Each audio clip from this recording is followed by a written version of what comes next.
There we go. All right.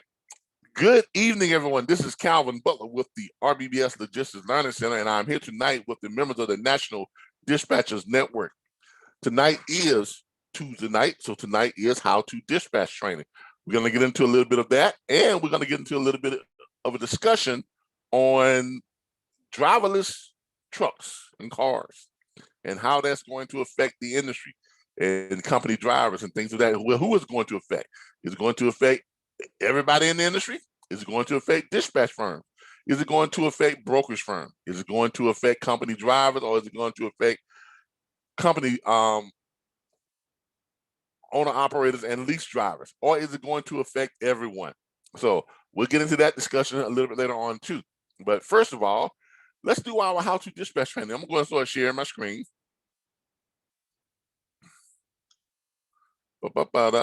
And let me move this out the way. And I'll go ahead and start sharing my sound, my computer sound. There we go. So you all can listen in on some stuff when we play some stuff. All right, hopefully everyone can see my screen. Let me move some stuff out of the way.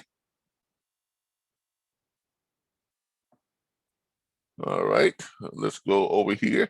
All right, tonight is Tuesday night, so we are going to be doing some how to dispatch training.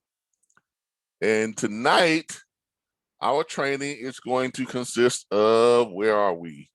Let's see here. Last time we were doing what? Oh, we did 3, carrier profile and dispatch agreement. So we're on the 4. All right. Load management acquisition. That's where we're at right now, right? 4? Yep. Yeah, we're on number 4. We're on how to dispatch part 4, load management and acquisitions. All right. Load management and acquisition. That's where we are tonight on how to dispatch training. All right. Obviously, with load management and acquisitions, what do you need to practice load management and get loads? The obvious, right? Load boards, right? Load boards or shippers, right? Yes. Right. Yeah, you need load boards or shippers. All right. Well, fortunately for you all, since you all are in this network, you have access to a whole bunch of load boards. Now, me personally, I don't see the need to spend money on very, very, very expensive load boards. Like some people, love that. And they live by that. Some people say that doesn't do anything for them. I'm one of those people. I'm not saying that doesn't do anything, but it doesn't do enough things differently or better than other load boards for me to spend, $100+ on it per month. Okay, it's just not feasible when you think about it. You can accomplish the same things with lesser price load boards. I built my entire dispatch organization on load boards that were other than that.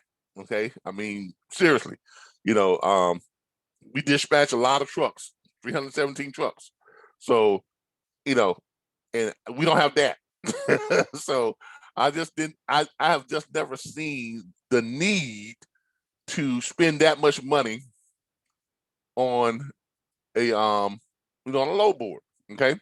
So, but we give you access to a whole bunch of load boards, and we're gonna go over some of those load boards that we give you access to when we talk about getting loads, because this is one of the things that you're going to have to know how to do when you are doing your load acquisition, load management. Now, one of the things that you all want to do before you even get into looking for loads, make sure you've had that conversation with your carrier, with your owner operator, that that conversation we always talk about that you all need to have. I am your owner op business manager. You are the owner operator. You are great at handling that truck and getting it all over the country and moving up and down the mountains and doing all that stuff and getting there on time. I would not dream of trying to do your job. At the same time, I am great at finding you loads that are paying you good paying freight and keeping you moving. Okay.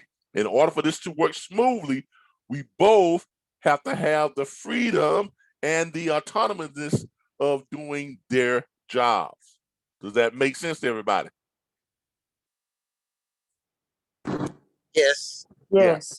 Yeah, have that conversation. I promise you, if you have that conversation, that will save you a whole lot of headaches and trouble down the road. Trust me on that. All right.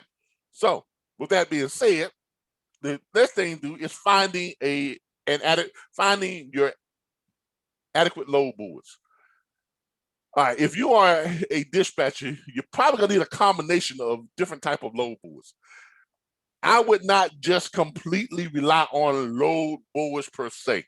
Okay, like we give y'all a combination thing. We give y'all load boards. We are members of Trucking Planet. You know, we also have JB Hut 360. You know, we got a combination of things. Okay, and that's what you want.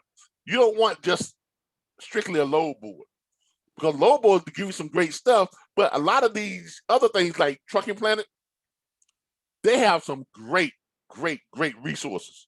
Okay, on finding loads. And they give you a little bit different aspect on, like giving you dedicated loads and all that type of stuff. So you all are fortunate that you're within this group, within this platform, because you have access to all that stuff. Now, someone called me up today and was asking me, how do I find power onlys? Well, power onlys are listed on load boards as POs. Okay, that's how they're listed, as POs. Old school people refer to them as dropping hooks.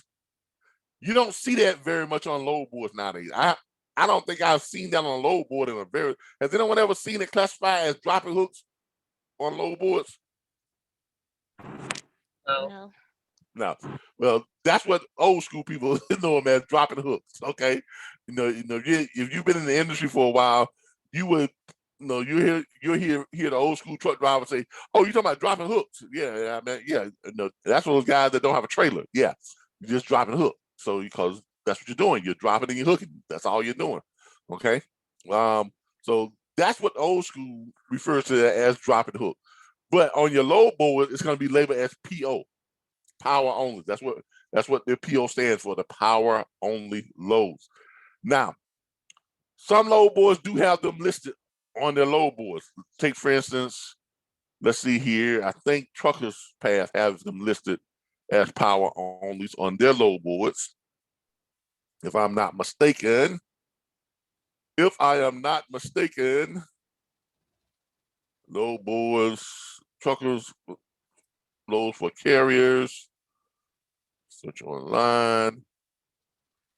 Let me log in. Nope, that's not my login. Let me find my login. Hold on here, y'all.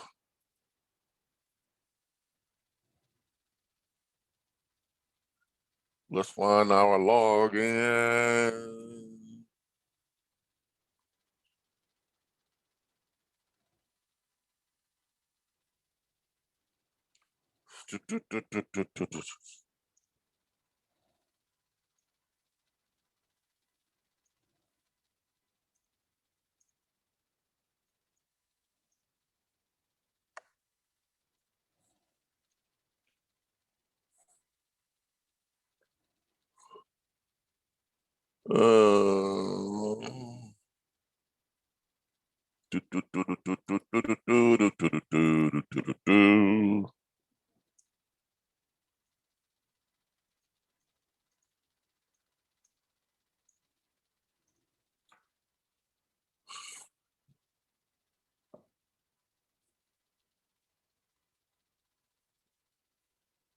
All right, there we go.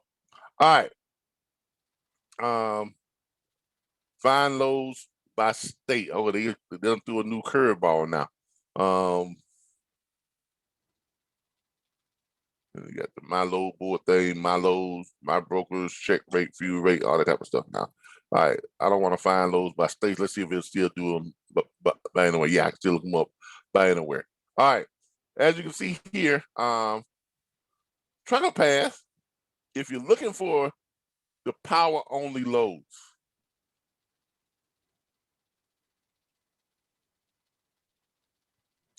you have to go in and put it in. They don't have it on here. They have flatbed, step deck, van, reefer.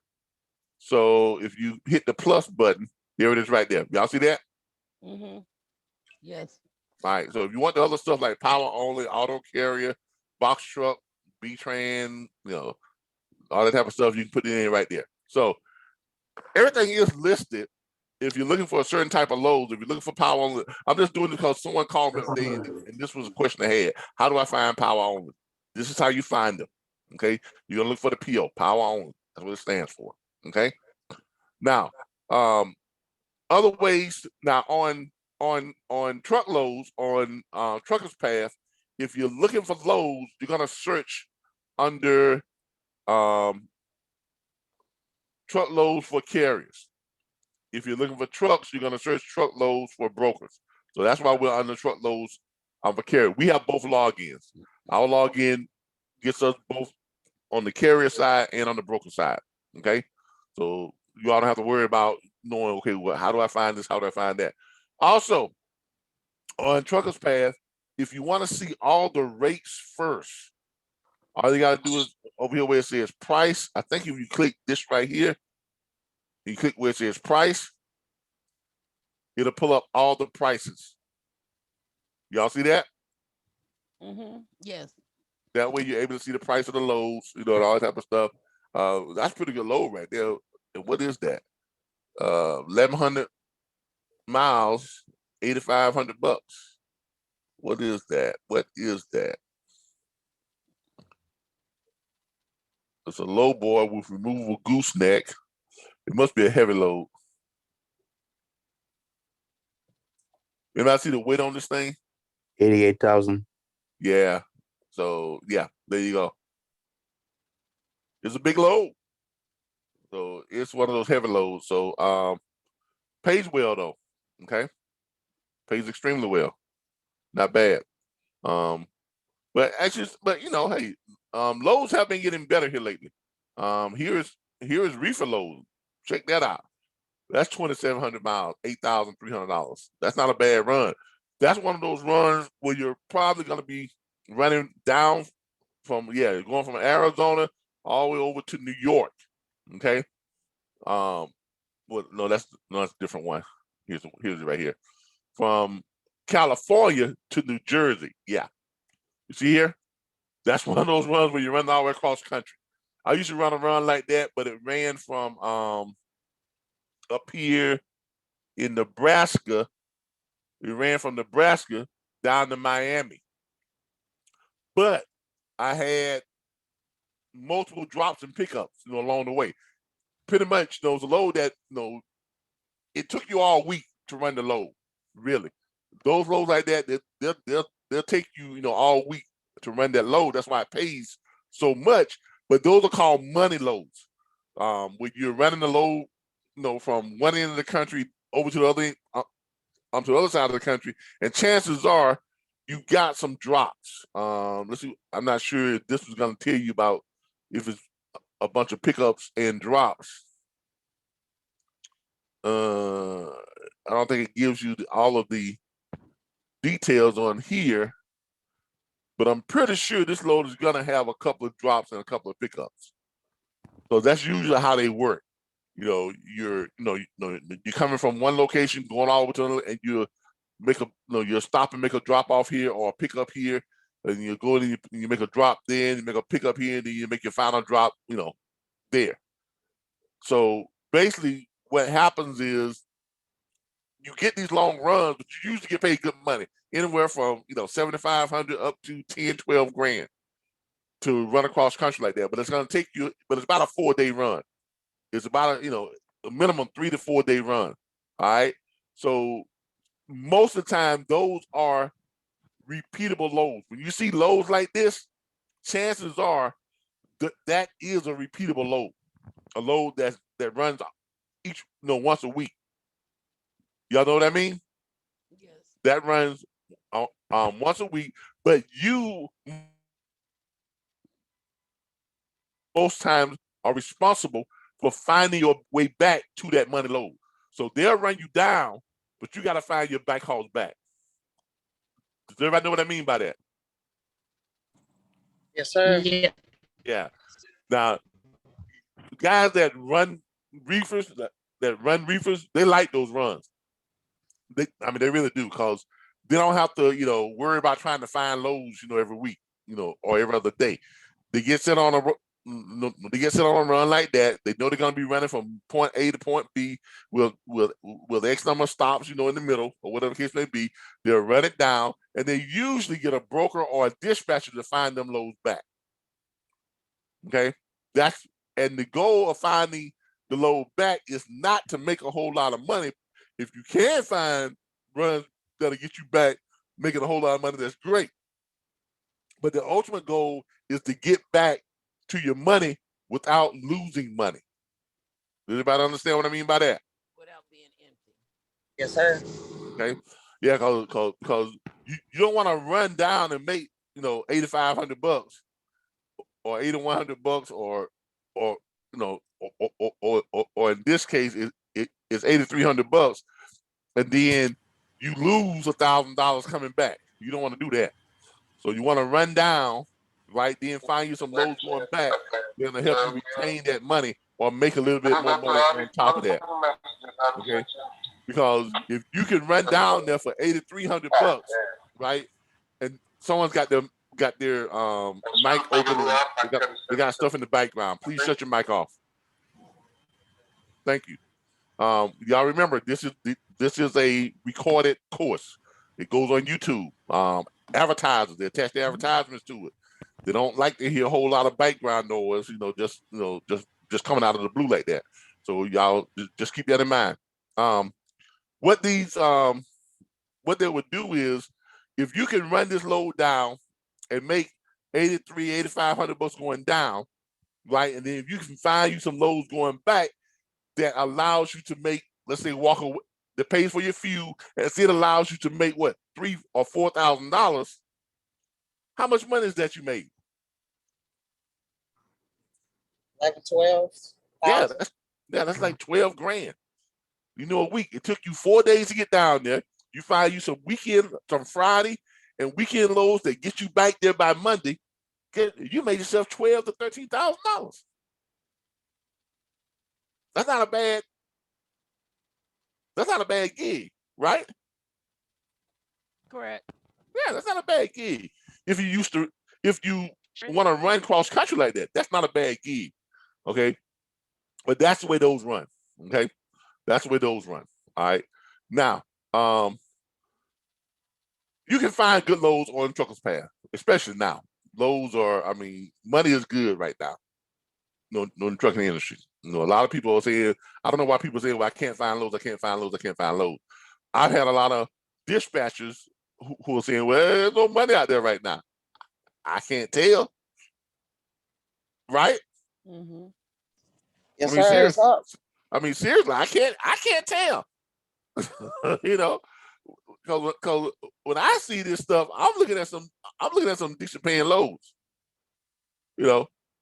Van loads, and most of these are long distance loads right here. Okay. Now, if you want to look for shorter run loads, you can go in here and you can put in for the shorter run loads, show all, sort by bigger, lower. I don't think you can click the trip miles on this one though. But as you go down, you can just kind of scroll down and you'll see 50 more. And we're just looking at loads across the board. We're not looking at any specific state or anything like that. Now, here's what I don't like about Truckers Path. It doesn't tell you, or does it? I don't know if Trucker Path has a map. They don't have a map. And it doesn't tell you how many loads are in each state. So in other words, it doesn't give you a snapshot of what you're looking at. Does everybody know what I mean by a snapshot? Yep. Overall. Yes. Yeah. And here again, that's one of the reasons why I love, what load board do I like, y'all? Direct freight. Direct freight.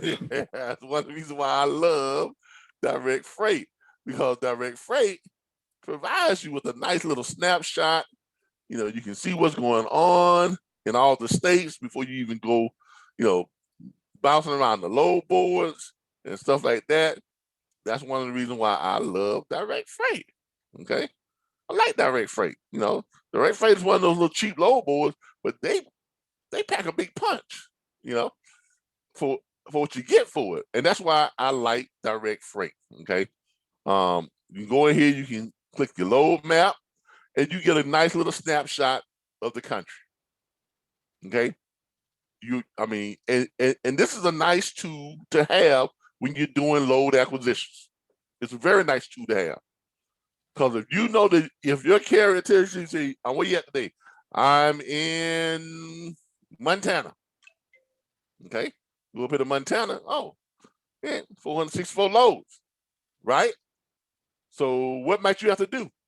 If you can't find him a load leaving out of Montana that fits his needs, then you need to quickly, assess where you need to send him or where you need to get him to get him some loads, right? Like where? South Dakota, or where? Or Idaho, right? Okay, right? neighboring states. Or you can run him right across over here to Wyoming, and down to Oregon, and down to California. You can run him. You can run him across there, and run him over here, or run him here, and then run him there, or run him here. Whatever the case may be, and then you run him down here, and then let him do this coast thing, right? Bam, or you run him back. But it gives you a good snapshot, so you can kind of strategize without trying to do it blindly. Because when you're looking at a load board that doesn't have a load map, you're kind of like in the blind, right? Yes. Yeah, you got to go from state to state just to see what's going on. And you don't even know how many loads are in the state if it doesn't tell you this state has this many loads available, that place has that many loads, whatever the case may be. This is why I like direct. This is why direct freight is one of my favorite load boards. Okay, not just for that reason, right? There are other reasons why I like direct freight. If I'm in Arizona and I click on it, I can, I like the back hauls and the reverse search thing that direct freight does, because truckloads does have a back haul search. Okay, it does have a back haul search, but let me show you what I mean. Let's just pick one here. It does have a back haul search. Let's see, view map, truck stops, open loads, back haul loads. But I see right here, it does have back haul loads from there to Washington, 200 miles, February the 16th, to anywhere. It gives you 209 open loads. It tells you got 13 loads that are going directly back to Washington. Okay, on the 17th, you got 161 loads. Now I like that option, but look what happens though. I think okay, well it does do it. It does keep your other one open.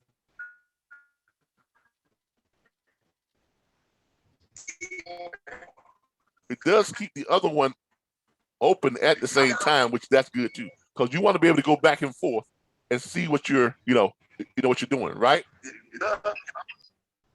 Right? Yes. Yeah, that's what you want to be able to do. You want to be able to look here. Okay, here I got this load going here, and then I'm trying to get back, so I got this load going back, picking up from here, going back. Now, if you are not gonna do that on the same day, obviously you're not gonna do that on the same day, because that's a long haul load, right? Hold on, everybody. That's my insurance guy, Dexter. Hey, Dexter, how you doing? Good, Calvin. How you doing? I'm doing pretty good. I'm in the middle of my class with my students. And what's up? I'm just gonna let you. I sent you over that copy of the illustration that we talked about earlier. Yeah. You use DocuSign. Okay. Just sign it with DocuSign and send it back to me when you can. All right. Okay, appreciate All right. You should be getting some calls from some people looking to get some whole life insurance. Okay, good. All right. Good. I'll be waiting on it. All right. Appreciate it. Right. Bye. All right. That was my insurance guy that gets me my other whole life insurance private reserve accounts. So we're working on we're working on our fourth one now. We've got 3, and we're working on our 4th one. So he sent me over some DocuSign stuff to sign, so we can further secure our financial future. That's great. Hey, look, there's something happens when you learn. When you learn this stuff, it's like a whole new world just opens up, man. I mean, y'all see me, I preach this stuff every day, on social media. I don't just preach MWR. I do preach MWR because they have the best one going, but everybody is not going to be able to fall in that category of where it's going to be advantageous for them. Some people are going to be further up in age. Like with me, I don't have one through MWR, but my wife does because she's younger, she's healthier. So we was able to get a very large one through MWR that benefits us greatly, right? But as for me, myself, I'm older. I'll be 56, coming up my next birthday, which is March. I'm overweight and I have diabetes. So obviously I'm not going to get that great of a deal from MWR that she did, right? But there are other companies out there, insurance companies, different financial groups you can go to get these same things. And some of them are a lot more lenient. It just may not be as good a deal as the one through MWR, but you are able to supplement, with various ones, right? Like, right. Yeah, I mean, we could get one with through MWR, my wife, for $2.6 million, and that type of stuff, and gives us almost $500,000 of liquidity and cash value by the time you hit your 4th and 5th year. But I can't get that on myself like that, so I've got to go and get stuff through another company or whatever, or a couple more companies, or 3 more companies, and then stack them up, get them for $800,000 that has $190,000 of cash value after the 4th or 5th year, 6th year. Then another one that has $200,000 cash value. Then another one that has $260,000 cash. You see what I'm saying? So you have to supplement, and you just have to, and that's why I work so hard at educating myself on whole life as an investment vehicle. Okay, but that's another thing. Topic. But thank you though for that game though. Thank you. Yeah, that's another thing. Y'all can watch some of my videos on that too. All right. Back to where we was at. All right. So what you want to do is you want to make sure that you pick your bike haul during the time that you can get back and do this. Now, obviously, you're not going to run 2,900 miles and be able to come back the very next day. You can't do that, right? No. So you're going to try and find your bike haul that is running. Where's my date? Search. There we go. All right. You're going to try to find one that's leaving out on Friday. Okay? All right. Let's see what you got leaving out on Friday. And, you got some leaving out on Friday. Washington. Where am I going here? I'm not going to Washington. I'm trying to go to, where's this one from?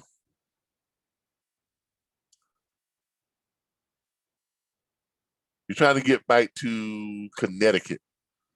And I don't know why I gave it a back haul. Maybe it doesn't have one to Connecticut.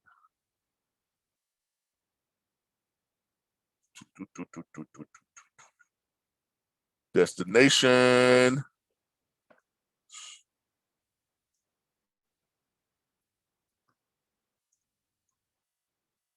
What was that?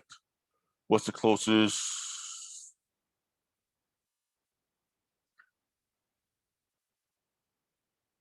Cheshire. I'm Connecticut. That's where you're trying to get back to. Let's see here.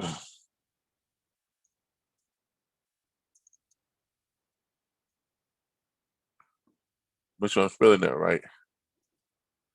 Cheshire, C-H-E-S. That's right.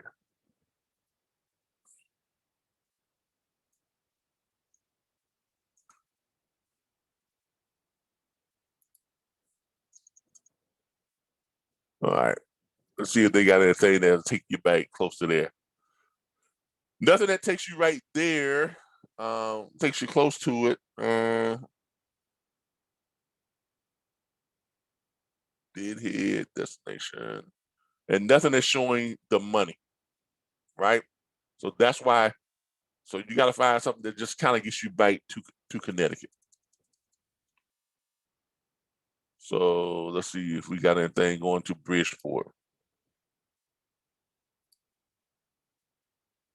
Nothing. Just something right there, but it doesn't show you the money. So finding those back hauls is going to be kind of difficult. And that's why I really like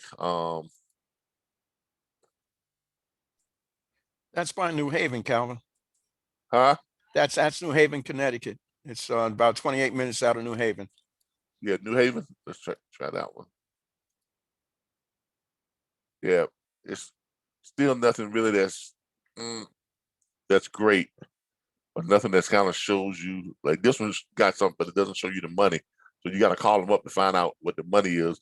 But as long as you can make it back without losing money, you're good to go. Okay, if it makes you some money, great. Chances are it will make you some money, but you just don't want to lose any money. Okay, so going back, you can say to them, say, hey, can you do this load? If they tell you, well, it's paying $4,000, I mean, you kind of want to take that, but that's 3,084 miles, right? So you might want to say to them, well, can you do 6, right? Because you want to because you do want to make money, but you definitely do not want to lose money, right? Right? That's right. Yeah, because you made great money going down, but you don't want to lose any of that money going back.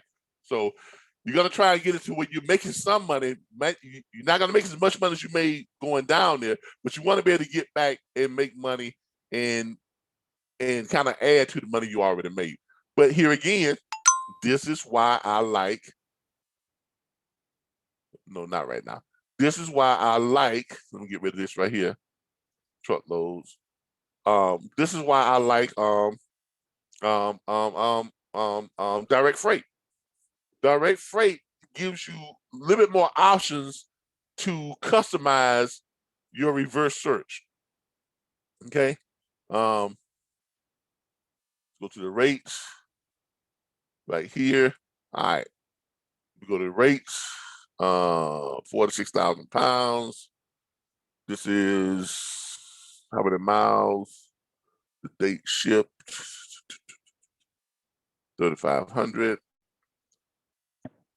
That's a little over $3 per mile right there. Okay, which is pretty good. And that's a flatbed. For reefers, you got this right here, 5. Now this is good. This is good money. 558 miles, right? Trip miles. That Lincoln, Nebraska again. It's $3,500. That's good money, right? It's not that far, and it's good money. Okay, so if you're looking to do a reverse search on that and find you some loads going back,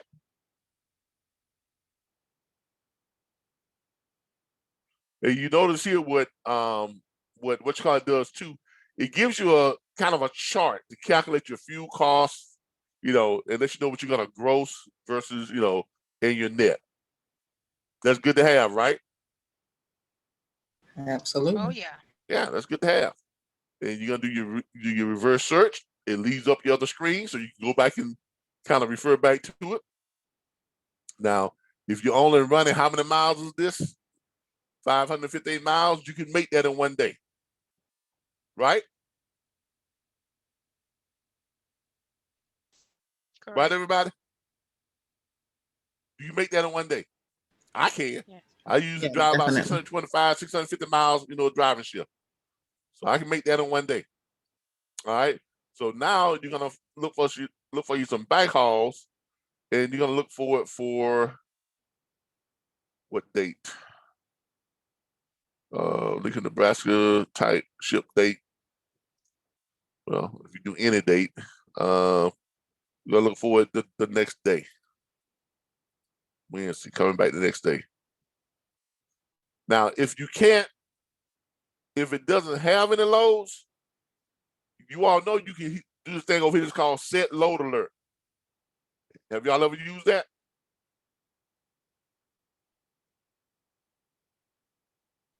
No. All right. Does anybody know what that is?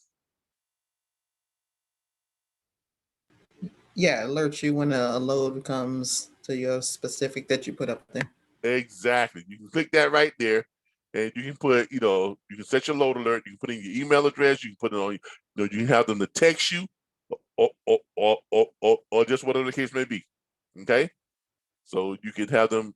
They can text it to you the whole 9 yards. All right. Good thing to have. All right. But so we can't find anything there. Now, if you was on any other load board, you probably think, well, that's it. But guess what? You got this little thing right here, right? So you say, well, let's do this then. Let's go out 50 miles. See what we can find. I'm sorry. Let's go out 50 miles. Let's see if we can find anything that's leaving out from 50 miles from there. All right. Nothing leaving out from 50 miles. Okay. Let's go out 100 miles. Search. That's from there. All right. Let's do this radius right here. Let's do 50 miles from your drop off to your drop off. Nothing there. Let's do 100 miles to your drop off. One load. Okay, so you got one load that's within 100 miles of your pickup and 100 miles of your drop off. Okay, and it's leaving on that next day, and it is a van load. Can you run that if you are running what? What is this load? This is a reefer load, right? Right? That's a reefer, right? So can you run this load? Can a reefer run this load? Sure can. Yeah, reefers can run van loads. They can run van loads. Okay, just turn your refrigeration off or turn it down to a level to where it won't hurt your cargo, and you're good to go. Okay, so but it doesn't have the rate, so you have to call them to find out what the rate is, right? But it does get you back to within 100 miles of where you dropping off at. You got to go 100 miles to pick it up. Then you got 100 miles. It takes you back within 100 miles of what you call it. Now, this is a trip miles of 695. So you're not going to make that in one day. Okay, you're not. You got to do 100 miles deadhead, right? And then you got another trip miles of 695 miles. So you're not going to make it back within one day. You got to make it back the day after. So if that's the case, you want to make sure you try to negotiate as best rate as you can with that. Okay. Does everybody understand that? Yes. All right. All we're doing right now is we're giving you all tips on how to do load acquisitions, how to find loads, how to find backhauls, things like that. Okay. This is what you are looking for when you, this is the kind of things, this is what you're going to be doing when you're doing load acquisitions. Okay. You're going to be utilizing this stuff like this right here, miles, where you're going to pick up at, that type of stuff, whatever the case may be. Okay. And unfortunately, from Lincoln, Nebraska back to Batesville, Arizona, or Arkansas, wherever that is, there's not very many loads going back that way. Okay. But I like this load board a lot better than I like, the other load boards. Now, other load boards that you all have access to, of course, you all have access to more load boards because you're a part of our. We got Next Load. They got to put a decent load board too. I'm not going to get into just trying to put in all the passwords and stuff. But this is my new computer, and I don't have all my passwords loaded up. I don't have them all loaded up. I probably need to load them up though. But you all have Next Load.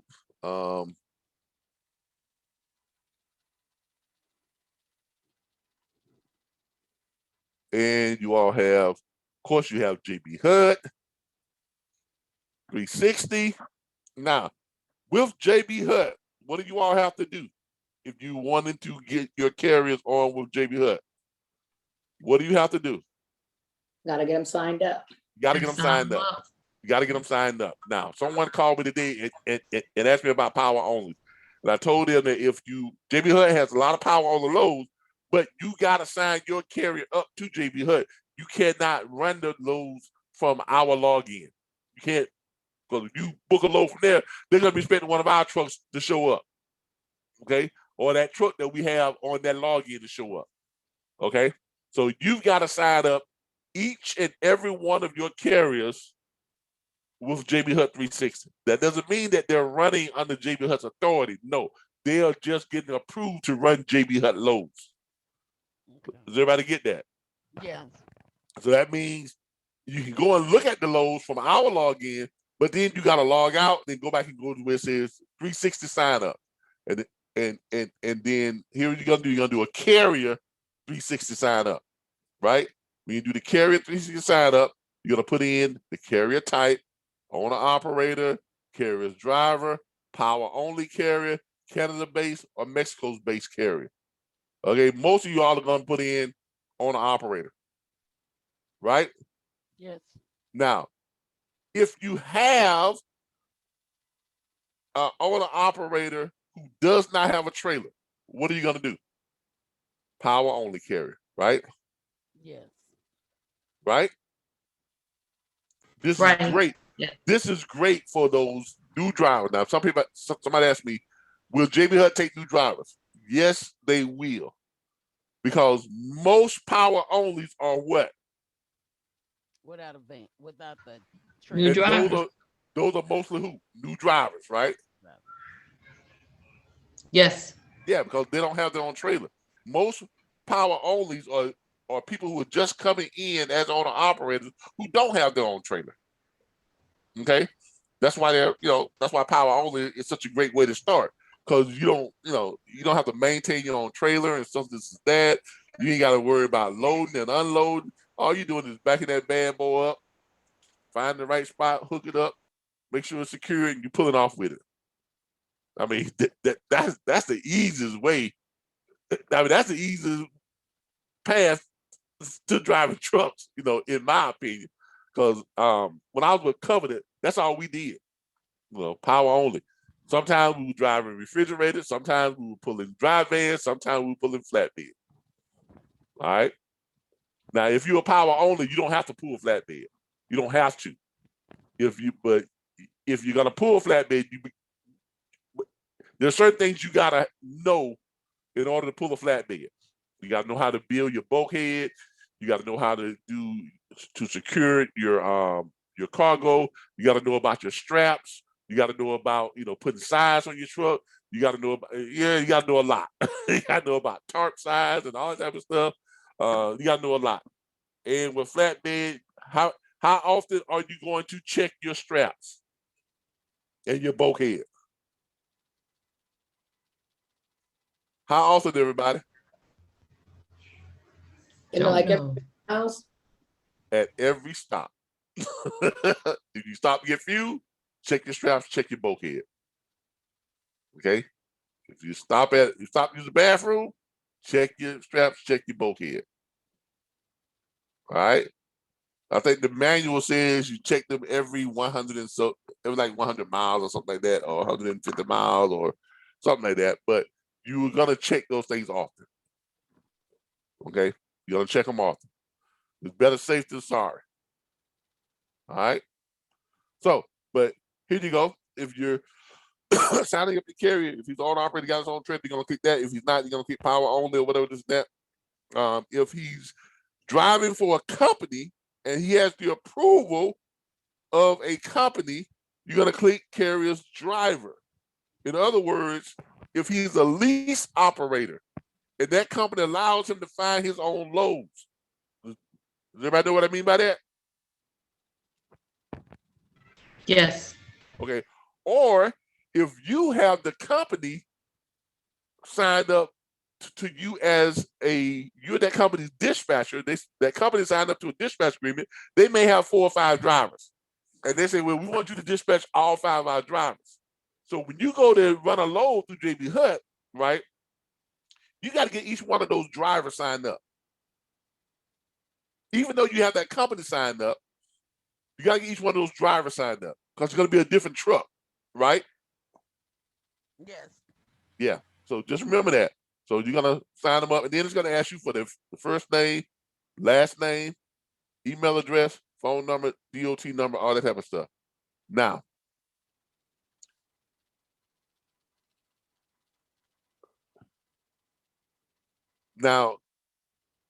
you can, when you put that DOT number and the MC number in, it's going to tell them who that carrier is, right?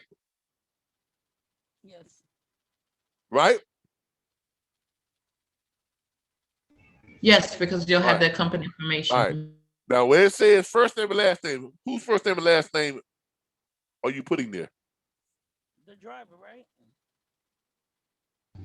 The owner operator. Yeah, you can, but not necessarily. Mm. If you are the dispatcher, Put the dispatcher's name there. Sure. and you're handling all of these load acquisitions, check with JB Hutt because they may allow you to put your name there. But you're definitely going to put what? Your email there. Absolutely. Right? So your email, right? And your phone number is going to go there.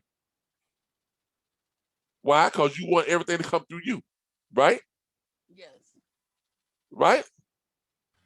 Now, if you don't want the responsibility, if JB Hutt needs to call that driver or whatever this is that, and you got your phone number there, that's still doable. They call you, you tell them to hold on for us. You say, hold on for a moment, and then I patch you in. I'm through that driver. Why would you want to do that? Anybody? To keep control of, over the load and what's going on. Exactly. Keeps you in control. It keeps you in control because look, my carriers, they don't even know their login to JB Hutt. I know them. And the interns know them, but they don't know the logins to their JB Hutt account. I do. Right? None of their email address, on file with JB Hutt. My email address is on file. My phone number is on file. When stuff comes through, it routes through us first. If something they needs to do something with that driver, they call. We pick up the phone. Hello, how you doing? This is RBBS. I'm transport. Yes, I'm looking for this JB Hutt. I'm trying to get in touch with such and such and such. Yes, sir. How can I help you? Yeah, that load we just picked up. Pull it up. Yes, yeah, okay. There's a change on. Okay, what's and what's the change? They tell you what it is. Okay, I will alert the driver. Bam. That's your job. And you want to be in control. Do you not? Yes. Facts. Exactly. You want to be in control. You want to stay in control of everything that goes on with your carrier and that load. That's what keeps you in the loop. That's what keeps you in that position with your carriers of managing their accounts. Because they don't have time to manage all these logins and all this other stuff. That's what you're there for. That's how you earn your 10%. Right? On top of finding them great paying loads. This is how you stay in control. This is how you solidify that relationship between you and your carrier. So just keep that in mind, y'all. Okay? All right. Any questions on load acquisitions? I'm not going to go through all these load boards. You all can go through them. There's a whole bunch of load boards. Here we got step deck load boards. We got hot shot load boards. We got, there's a whole bunch of different load boards. But any questions on load acquisition? Is there All right. Hello? Yes. Is there a load board that we don't have? Somebody, I can barely hear you, ma'am. You got to speak up. Okay. I was saying, is there a load board that we don't have access to? Oh, I'm pretty sure, yeah, there are a lot of load. There's thousands No, of load I'm saying boards. on your Oh, no. Everything you see back here, you have access to it. Okay. Okay, right? Because everything you see here, when you click on it, it's gonna give you the login. Okay. Okay, so everything. Look, if you're able to access this back office site, you have access to what everybody else have access to. That's the whole purpose. That's the whole purpose of having this secure login. Yes. If you have this secure login, and you have it if you are paying your monthly subscription fees and you're updated on your monthly subscription fees, or if you're not more than 6 payments behind, we normally just, until you get like 7, 8, 9, 10 payments behind, then we'll suspend your access. Okay. But we try not to suspend you if you get 1 or 2 payments behind. Don't worry about it.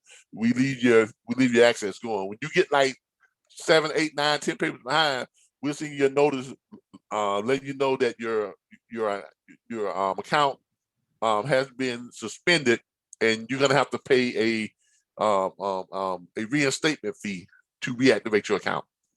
Reinstatement fee is like $79.50. Okay. All right. So that's it. All right. Any other questions on load acquisitions? Okay. All right. And this is, like I said, this is what our back office site looks like. A lot of y'all have it. No, you all, well, all of y'all should have it, and you should know it.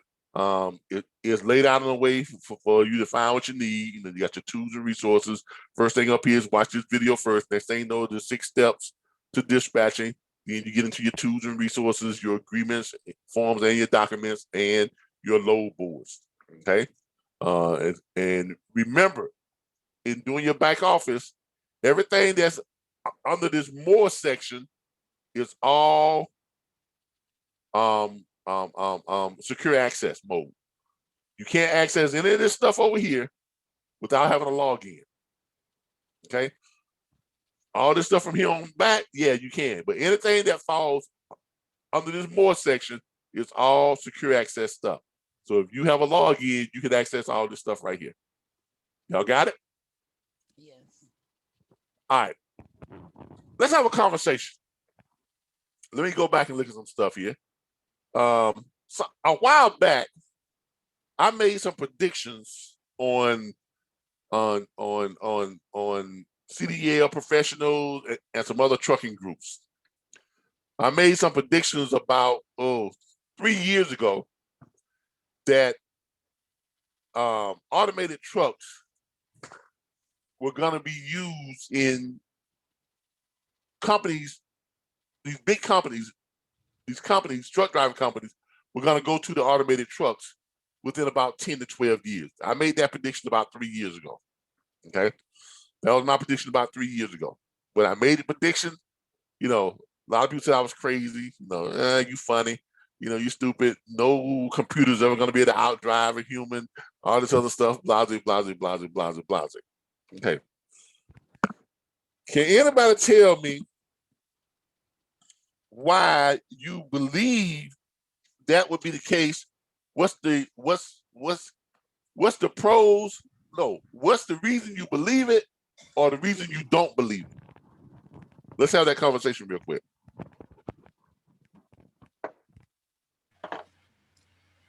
Number one, there's already self-driving cars, so it's inevitable that there'll be trucks on the road as well. All right. Is there anybody that believe the opposite? I think it's just hard to believe because you're thinking about safety. Okay. All right. Well, let's talk about safety. All right. Now that you mentioned that, let's talk about safety. Okay. Let's hold on here.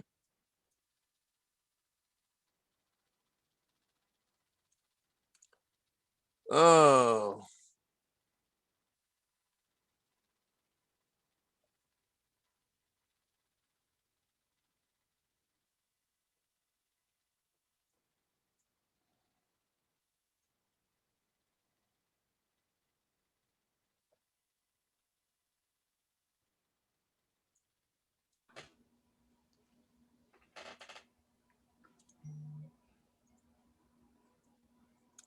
Auto accident deaths in the U.S.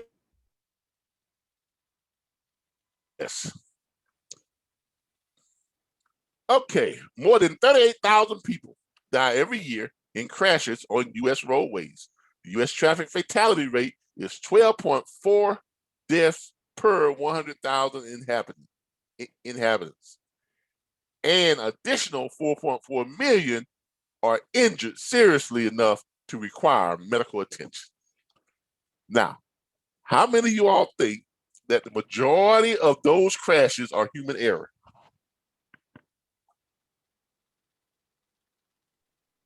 Of course. Yeah. Yeah, About, people about distracted, 95% of them, right, are human error, right? distracted Yes. driving. Yeah. All right. So let's address the safety. All right.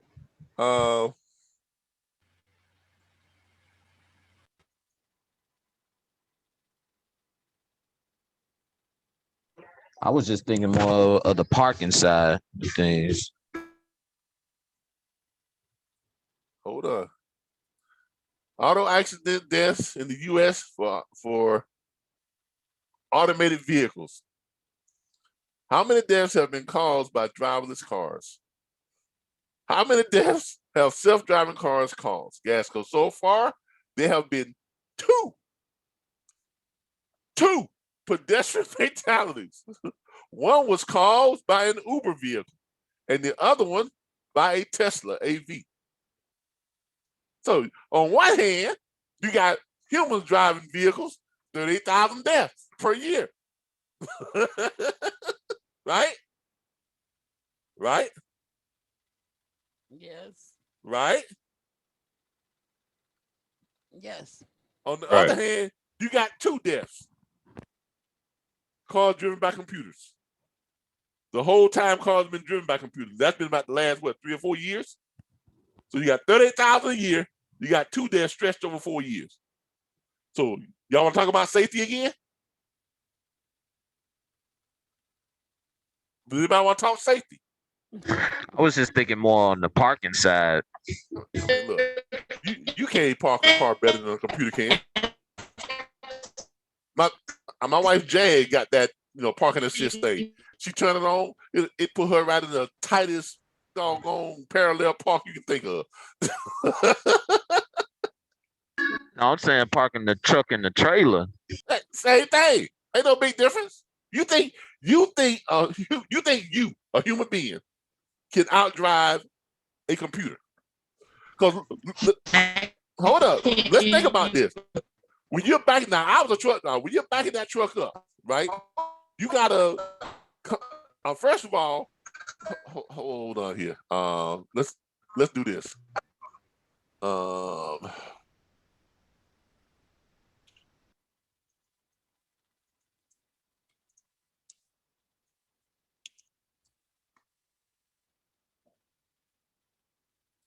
right. First of all, when you're backing that semi-trailer, hold on. Let's see if I can find a video here. Hold on. Let's go to some images. All right. First of all, when you're backing that semi-trailer, you see how you see how that trailer is lined up? Here's what you got to do first of all. When you come in, right, you got to go in, right, and you got to pull out like that right there. You got to pull out, you got to pull at an angle. Most of the time, what you're going to do is you're going to go, because obviously this guy came from here. No, he came from here and he went like that, right? You got that angle. So you got a trajectory, right? So you as a human, you can only guess at that. You can eyeball it, but you don't know what the angle is down to the precise centimeter, do you? No. Do you? But a computer with a camera back there will be able to tell you what? All of it. It'll tell you Down to it'll tell you everything. yeah, it'll tell you the exact length between here and here, what the depth is right there, how far that wheel has to turn down to the millicentimeter of where that wheel's got to turn, and how long you got to keep it there, at what speed you should be backing up, when you should stop, when you should alter. Look, man, you can't outdrive no computer. That's just your ego talking. Okay. That's just your ego. These automated cars are equipped with sensors and cameras all around them. They have been programmed. So that yellow line, they need to say X number of feet from that yellow line. They need to say X number of feet from the center line. When they see a dotted line, they know that when they see a solid line in the middle of the road, they know they can't go around something. They cannot, it will not violate that. When they see the dotted line, they know that that allows them to be able to go around it. They have cameras in front that can judge the distance of where cars are coming from, judge the speed of how fast that car is coming, judge the rate of descent that car is coming.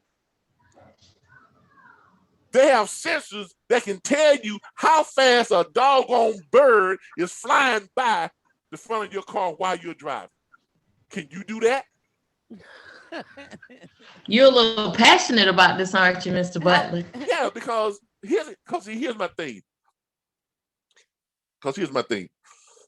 My first wife was killed in a car accident, drunk driving. Yeah, I'm very passionate about it. Sorry to hear that. Ain't no way in the hell no human is going to outdrive a computer. And anything that can reduce traffic deaths by 30,000+ per year, I'm all for it. Got it. Okay? There's a lot of people who should be alive now who are not alive because of people who think they can, it's human error. By human error.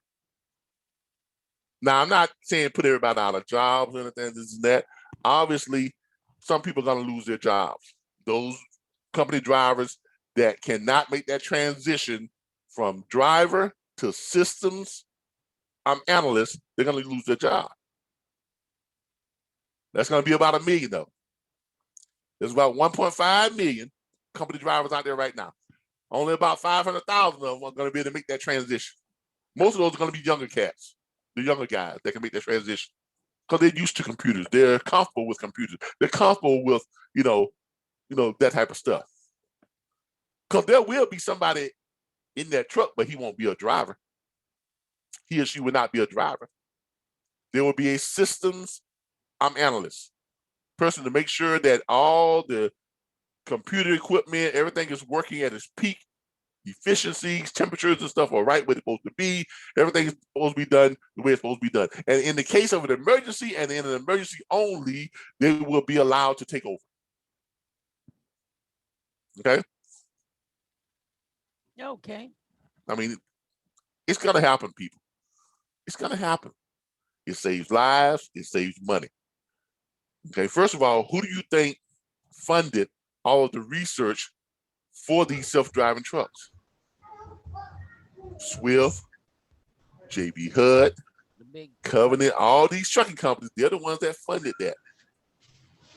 To the tune of about $2 billion. They funded that research, in case y'all didn't know that.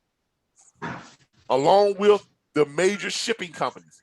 They funded that research, in case y'all didn't know that. So that's a big insurance break then if you exactly not just insurance, but think of all the money they save on insurance, on workman's comp, come on, people. It's a money game. And a truck does not have to do what? A computer does not have to abide by what? Hours of service. The HOS. That's right. It can drive longer. it can drive continuously. No sleep. Doesn't even have to stop at rest stops. Truck stops. Just to fuel up.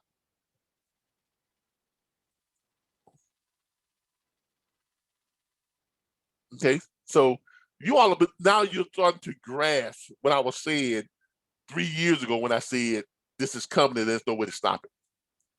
Because it makes sense on all levels. No matter how you look at it, it makes sense. It makes sense. And anybody that thinks that they can outdrive a computer, that's just your ego. You can't. Ain't no way in hell. No way, no how. You can't do it. That automated truck can make that park every time perfect. It can do blind side, it can do right side. It don't matter. It can make that perfect every time.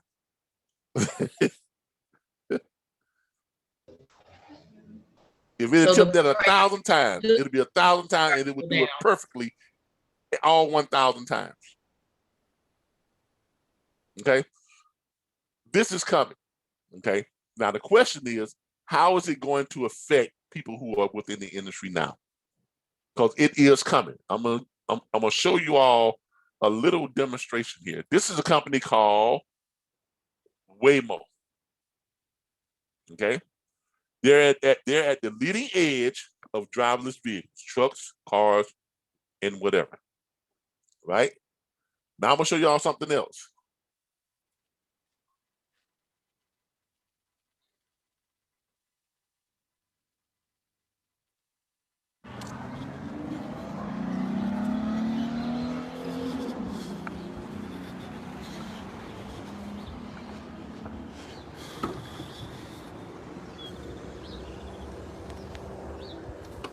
Good morning, Jesse. This car is all yours with no one up front. Doors are closing. Heading to Walmart Supercenter. Please make sure your seatbelt is fastened. For any questions, press the help button to speak with a rider support agent.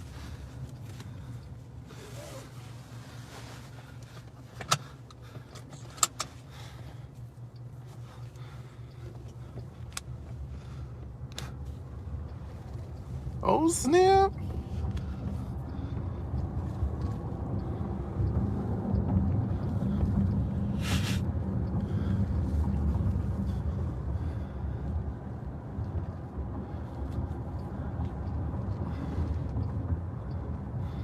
Oh, I did not think it make left turns, but it do. Last time it didn't make any left turns. It's getting better and better.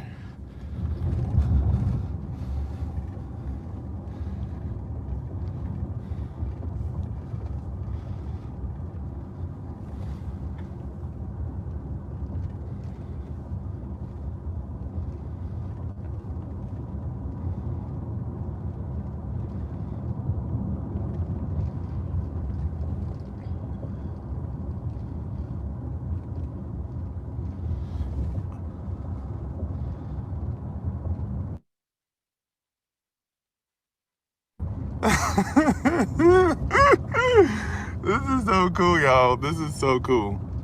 Like, this car is taking me to the store. Just to Walmart.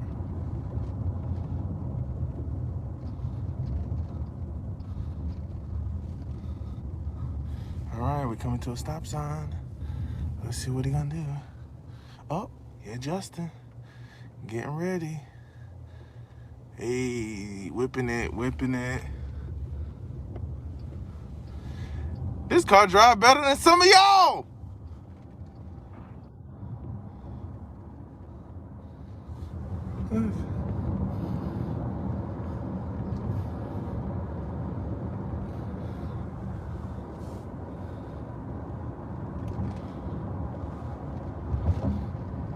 Just driving along.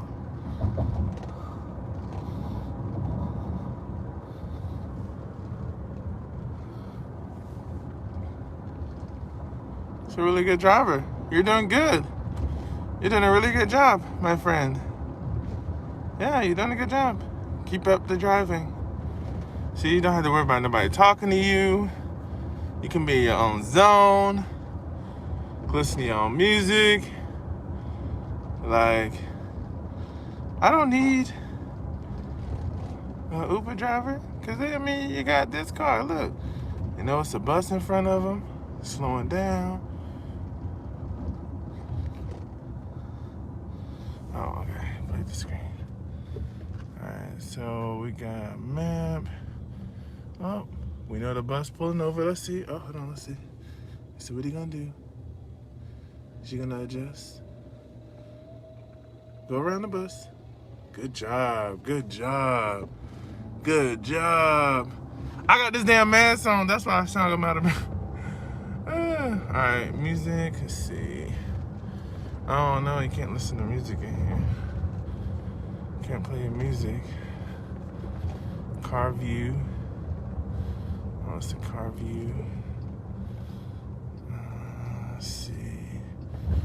View the map. Oh, it shows me where I'm going. Oh, snap. Turn.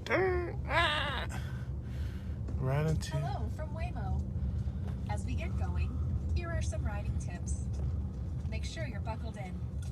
Yep, even if you're in the back. If you're traveling with little ones or expecting, please see the card below the screen. They even got car seats. We'll do all the driving. They got car seats. Touch the steering wheel or pedals during your ride. For any questions, you can find helpful info in the Waymo app. How we keep our cars safe and clean. You can also press help to talk to a rider support agent. Okay. In the rare case of an emergency, please keep your seatbelt fastened and remain in the car unless there's an urgent need to exit. Rider support will connect with you and provide assistance. Finally, relax and thank you for riding with us. See, with the turn. Watch this.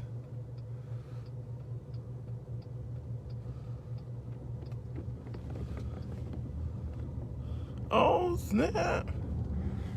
This thing is nice, y'all. You know? Let's go. Then go back to the car view. See, it sees that car right here, and that's that car right there. It projects all of that good stuff. So it knows when to turn, when to get to where it's going. All right, well, it's about to be at a stoplight. We're at a stoplight. Let's see. Oh, it knows. Look. Stoplight. Looking at the traffic. Looking to see if it can turn. Oh, it's like not ultrasound. It was an echo location in the car. Pull out. Get going. Up to speed. They be getting it. I think this thing drive better than some of y'all. See it project that car so it slowed down a little bit. You know? It's doing this little thing.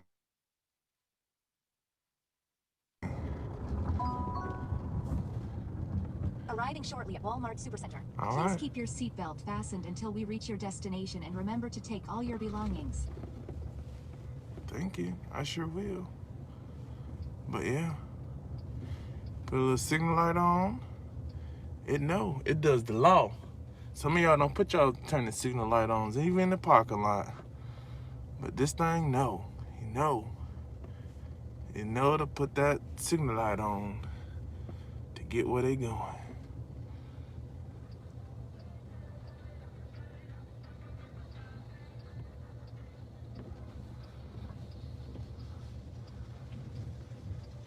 Oh snap, we here. Thank you. We've arrived. Please check your surroundings before exiting the vehicle and remember to close the doors after you exit. I sure will. My friend. See, look, it like, it's different. Nobody's driving.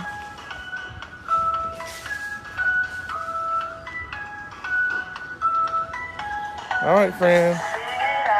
Till next time. Bye. Now, my question is this. How far do y'all think we are away from trucks driving themselves on a mass scale? Judging from what you just saw. I think there are a lot of components that's going to go into it. So as far as manufacturing, we might be another 10 years away, 10, 15 years away from a huge. I'd say less than that. I think we're about 7. I think we're about 5. We're I about said 5. Yeah, I'll say 5 years. Mark my word, we are 5 to 7 years away.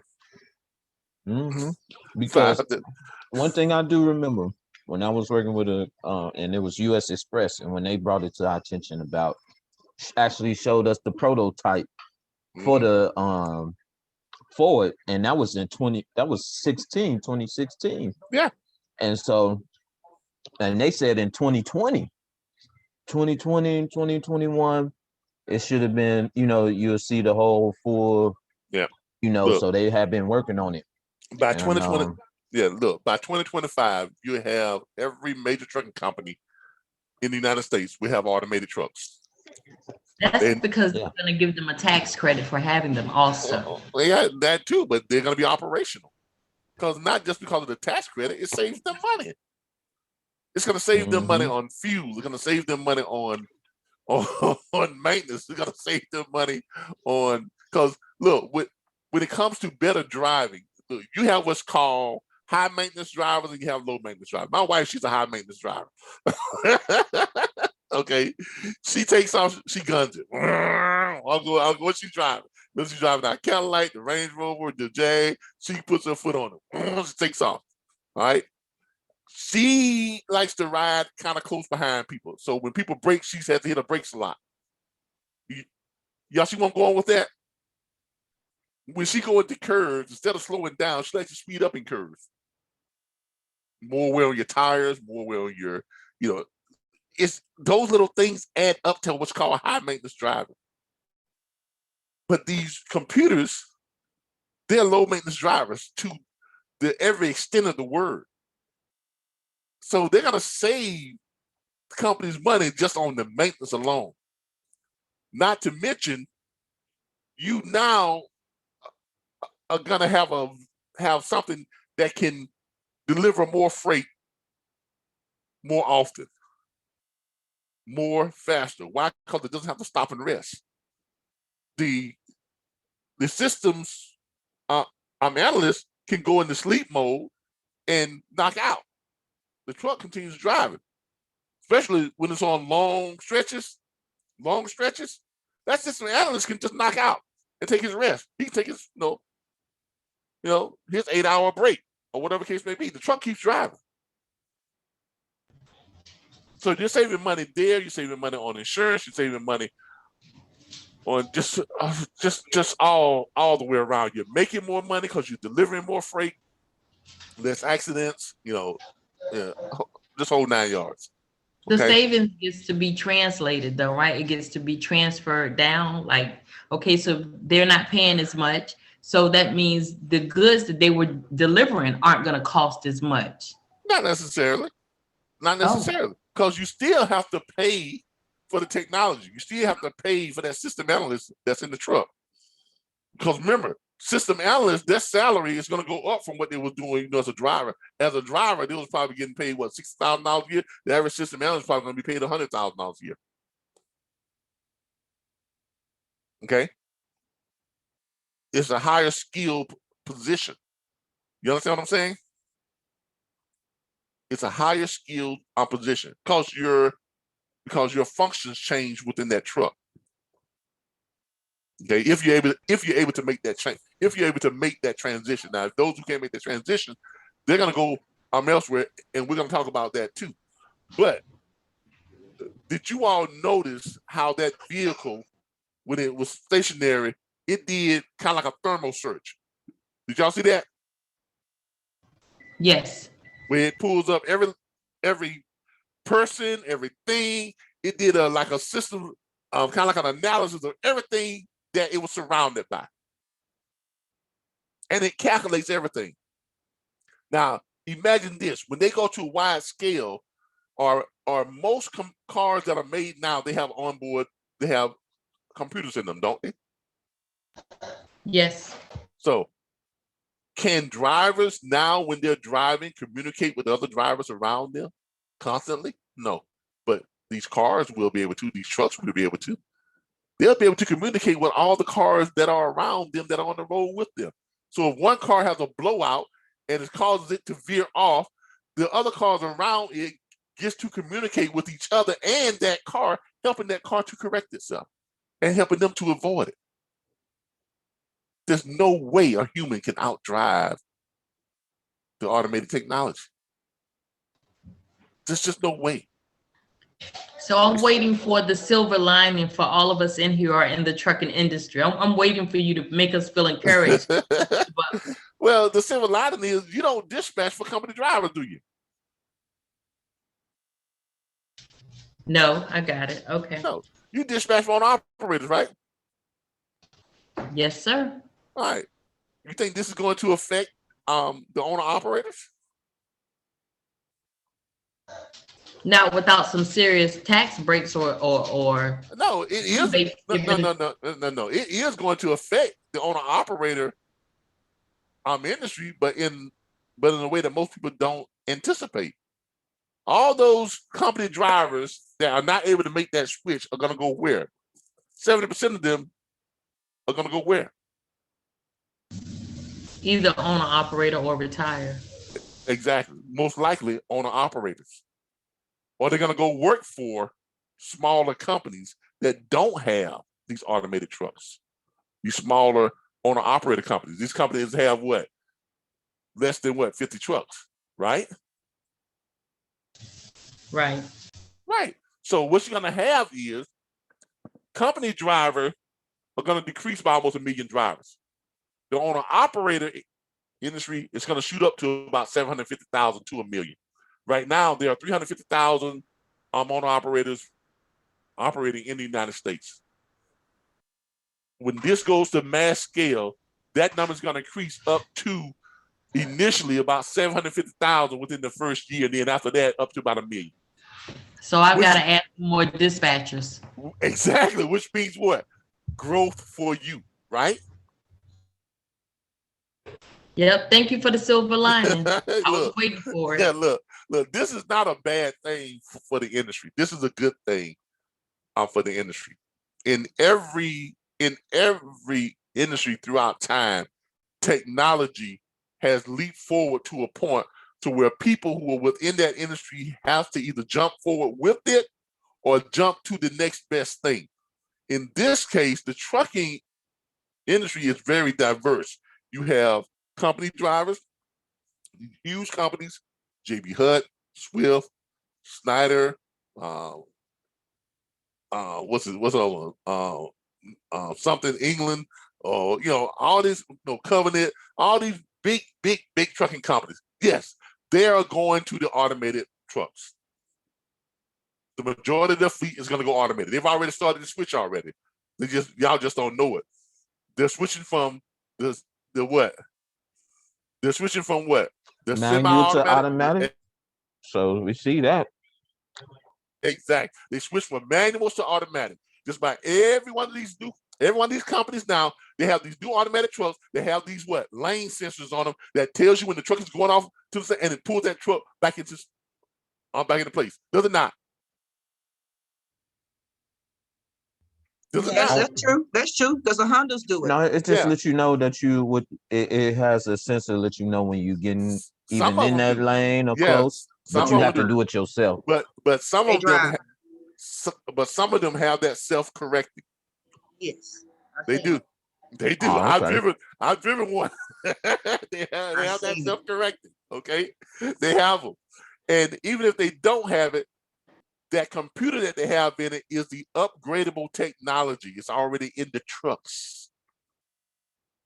So all they got to do is add the self-driving software to it. And then you remove the driver from behind the wheel, and the truck becomes an automated self-driving truck. Look, people, this is progress. And you can't stop progress. You can't stop change. You can't stop innovation. It just, you either roll with it or it rolls over you. The question is, how are you preparing yourself to be on the right side of that shift? Remember I told you all at the beginning of last year, I told you all there was a shift in wealth coming. Did I not tell you all that? Yes. This is all part of that shift. I mean, you all have got to start noticing this stuff. I mean, I notice this stuff every single day. I look for stuff like this because I am so keen to that shift, because the shift is happening, people. The shift is happening. Whether you admit it or not doesn't change the fact that the shift is happening and it's going to happen. You got a lot of these old school company drivers that, that ain't going to never happen. No, that's just wishful thinking. That's their fear talking. They're trying to overcompensate for what they know is inevitable. It really is. And it's a lot closer than you think it is. 3 years ago, it was 7 to 10 years out. Now it's 5 to 7 years out. Remember that. 5 to 7 years out. That's where we're at right now. 5 to 7 years out. But this is not a bad thing for dispatchers or brokers, because there's going to be a higher demand for owner-operators. There's going to be more owner-operators in the industry. The industry is making a shift. It's making a shift. Automated is going to be for company drivers. Then you're going to have more manpower that's going to go into the owner-operator side. So you're going to have a lot more business owners in the trucking industry. Can you imagine? Someone just came on here tonight, Miss Evangeline, said she signed up her first client, right? Congratulations to you. Now, imagine what happens when when you have a 700, 800 more thousand owner operators out there that are going to need your services.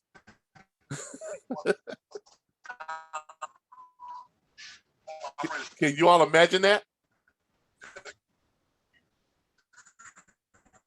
Think about that. Wow. That's going to increase your production from, if you're making 10 calls now and you make 10 calls, you sign up 2 or 3 owner operators. Now when you make 10 calls, you're probably going to sign up 5 to 6 owner operators. Think about that. Now that because more loads can get delivered in a timely fashion, more loads are going to become available. Shippers are going to increase their production or what they're bringing in from overseas. Think about that. Everything is going to increase. Everything's going to ramp up even more. You think when you look at these load boards, you see 3,000 loads in Texas or 5,000 loads in Texas. Wait till you look on there and you see 15 to 20,000 loads in Texas, 7,000 loads in Florida, 12,000 loads in New York. Y'all, do y'all see where we're going with this? So what I'm saying to you all now is start to prepare yourselves. Start to prepare yourselves for the growth, because it's coming. Okay, this is not a bad thing. It's a bad thing, yeah, if you're an old school company driver and you don't want to make the change and you don't want to become an owner operator, or you haven't saved up your money, or you don't have any resources to go out and get your own truck or whatever. Yeah, that's the case. But you're going to have a lot of them that are going to be switching over to becoming dispatchers and starting their own brokerage firms, dispatch firms, and other places within the logistics industry. This is not a bad thing. This is a good thing. Anything that saves lives is going to be a good thing. Anything that ramps up production is going to be a good thing. Okay? So think about it that way. 38,000 deaths per year versus 2 every 4 or 5 years. That's a good thing, ain't it? Yeah. Yeah. Insurance goes down. I mean, insurance costs go down across the board. You know?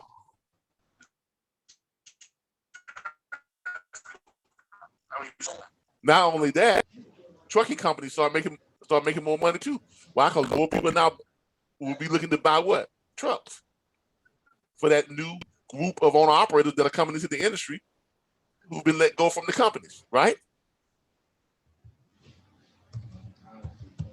So don't think of this as taking jobs.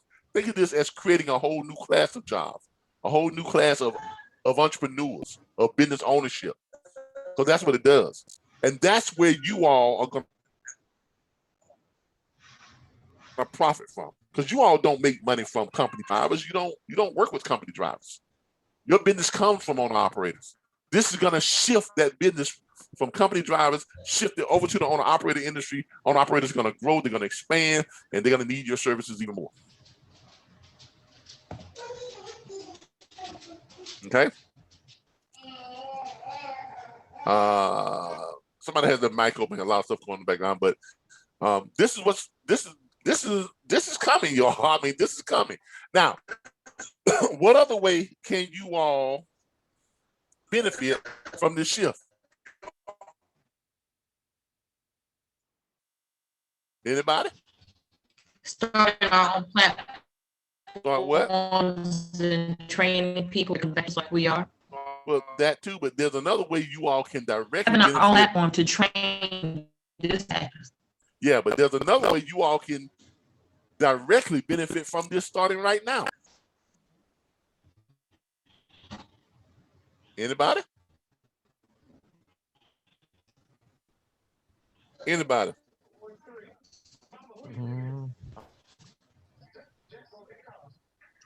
And then we can benefit from it exactly right now. You can share the information. Oh. Right. Who owns Waymo? Oh, start buying some stock. Oh, investing in. Hey, come on, y'all. Y'all see it coming, right? You know it's coming. You know it's coming, right? Right? Right. It's here. Yeah. I mean, come on. I mean, really, if you had an opportunity to go back and invest in Bitcoin before it hit, wouldn't you? Heck yeah. If you had an opportunity to go back and invest in Tesla before it hit, wouldn't you? Yes, I would. If you I had an wish I had opportunity to go invest in Uber and Lyft and all that stuff before it hit, wouldn't you? Or Amazon, wouldn't you? Yes, sir. Okay, so now you know. You know, this is what I mean when I tell you all to curb your thinking and learn how, and as Mr. Brian Bean says all the time, learn how to become prosumers and not just consumers. Okay, Waymo currently is not a publicly traded company. Okay, it does not have what you call it, stock on its own. But guess who it is owned by? Y'all see that right there? The parent company for Waymo is Google. Shut up. Shut up. So if you start getting some you know, but it's Google, but it's under the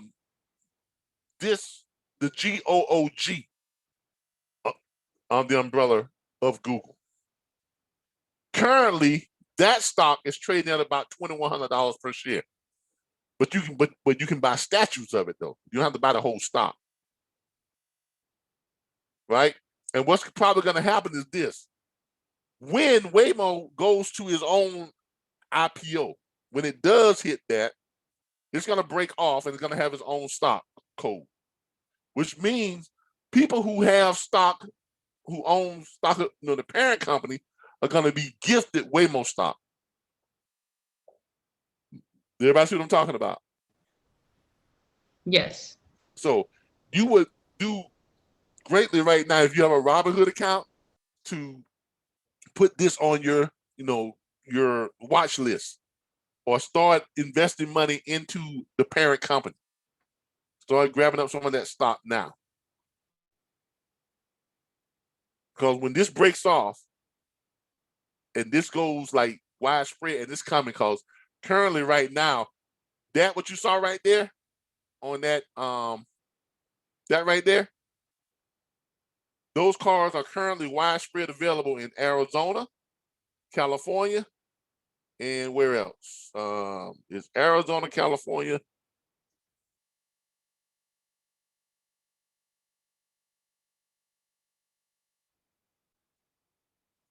It's Arizona, California. It's a few states that they're operationally in right now, and they're rolling out to all 50 states between now and 2023.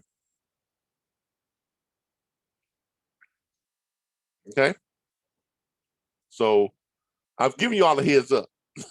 Okay, I've given you all a heads up. I've already got me some stock. You know, I've already, you know, ramped up my stock acquisition in Tesla and in that Google's subsidiary. All right. So, you know, Darren and I, we talked about this a lot,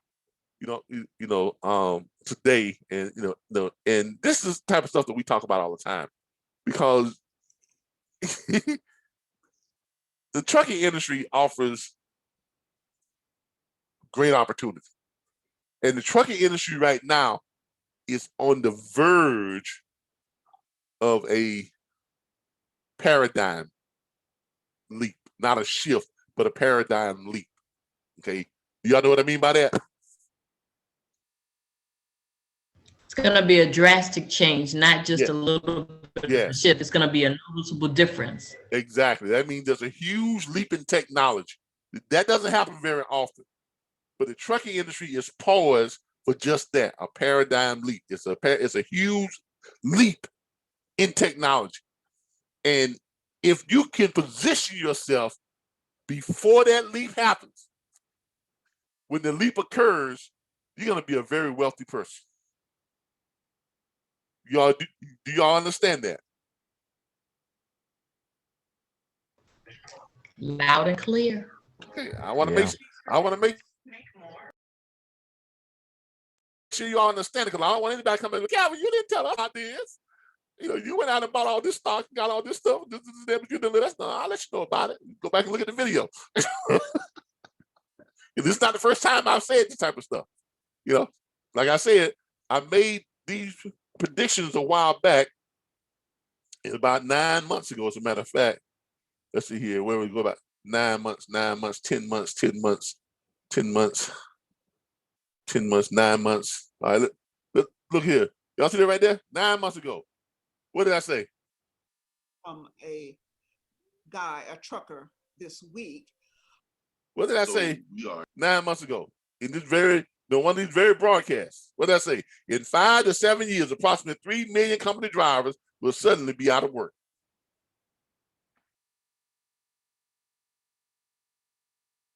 We had a whole broadcast on this, 2 hours and 39 minutes. I shared my assessment of the trucking industry as well as predictions for the future of the industry.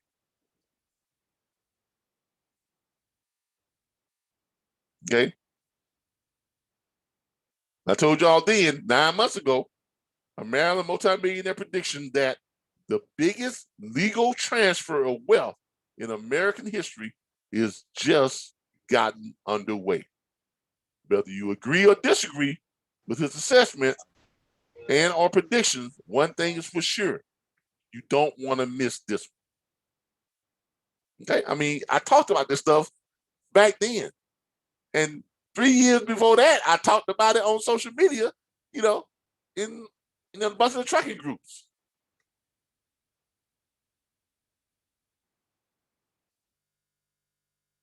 I don't just make this stuff up. I actually do some research. I actually kind of, I kind of make sure I know somewhat of what I'm talking about, because everything nowadays is really about positioning yourself ahead of the curve, ahead of the shift, ahead of the paradigm, ahead of the leap. Okay? Everything out there tells you that this is happening. Uber, right? Automated. Tesla, big time automated. I just shown y'all Waymo, automated. Do y'all know that Tesla is on track to sell 2 million more 2 million self-driving cars in 2021? Yeah, my son follows that stock. Okay. Now, did y'all also know that Tesla is coming out with a new ride-sharing app to where you can purchase a Tesla using Bitcoins and Dogecoins? Yeah, I just heard that. Heard that. Okay, all right. They made it a big announcement. All right. Now listen to this strategy. Why would Elon Musk do that? He wants to make it easier for you to own a Tesla. Why would he do that? Because he's coming out with a new ride sharing app that would allow anybody to make money from their self-driving car without them ever being in the car. Wow. Wow. You realize how huge that's going to be?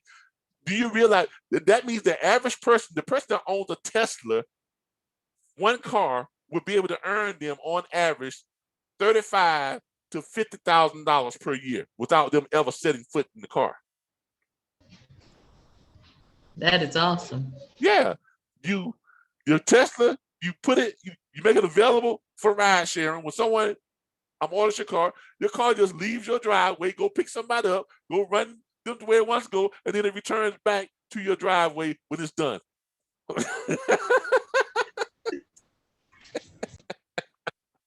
I'm gonna get me 3 of them. I'm getting 5. Oh, yeah, I'm gonna get me a Tesla fleet. Come on, people. Get ahead of the game. But you all see what he's doing, right? Y'all see what he's doing. Elon Musk will become Created his own market, though. He's creating his own market to sell his own vehicles with his own. I mean, exactly. And this year he will take over as the richest man on the face of the planet.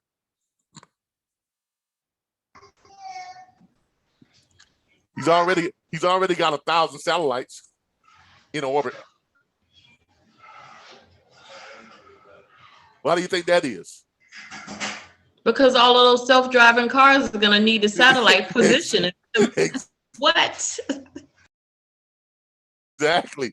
Global positioning. And he's probably going to make a run to take over the internet market too with all those satellites.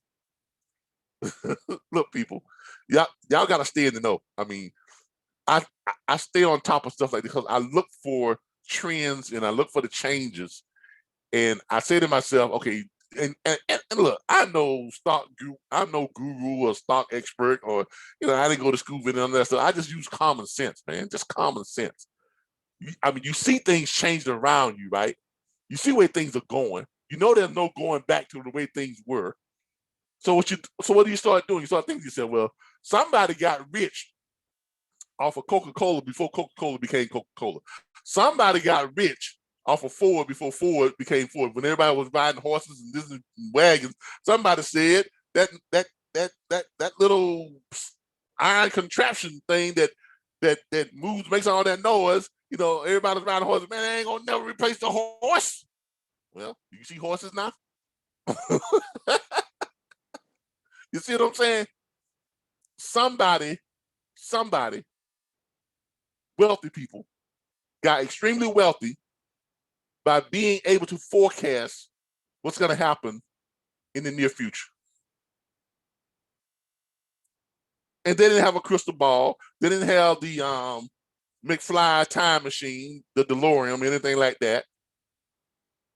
They just notice trends and they see where things are going. And as things start to progress, there is no going back once you progress forward. So what you try to do is you try to position yourself ahead of the mass change. When you see the little changes, that's when you want to position yourself. Does everybody agree with that? Most definitely. Okay. I agree. So you all need to start looking for the little changes. I mean, I'll share with you all whatever insight that I have, but I'm not the end all to know all. A lot of you all can do your own research and probably come up with stuff that I hadn't even thought of yet.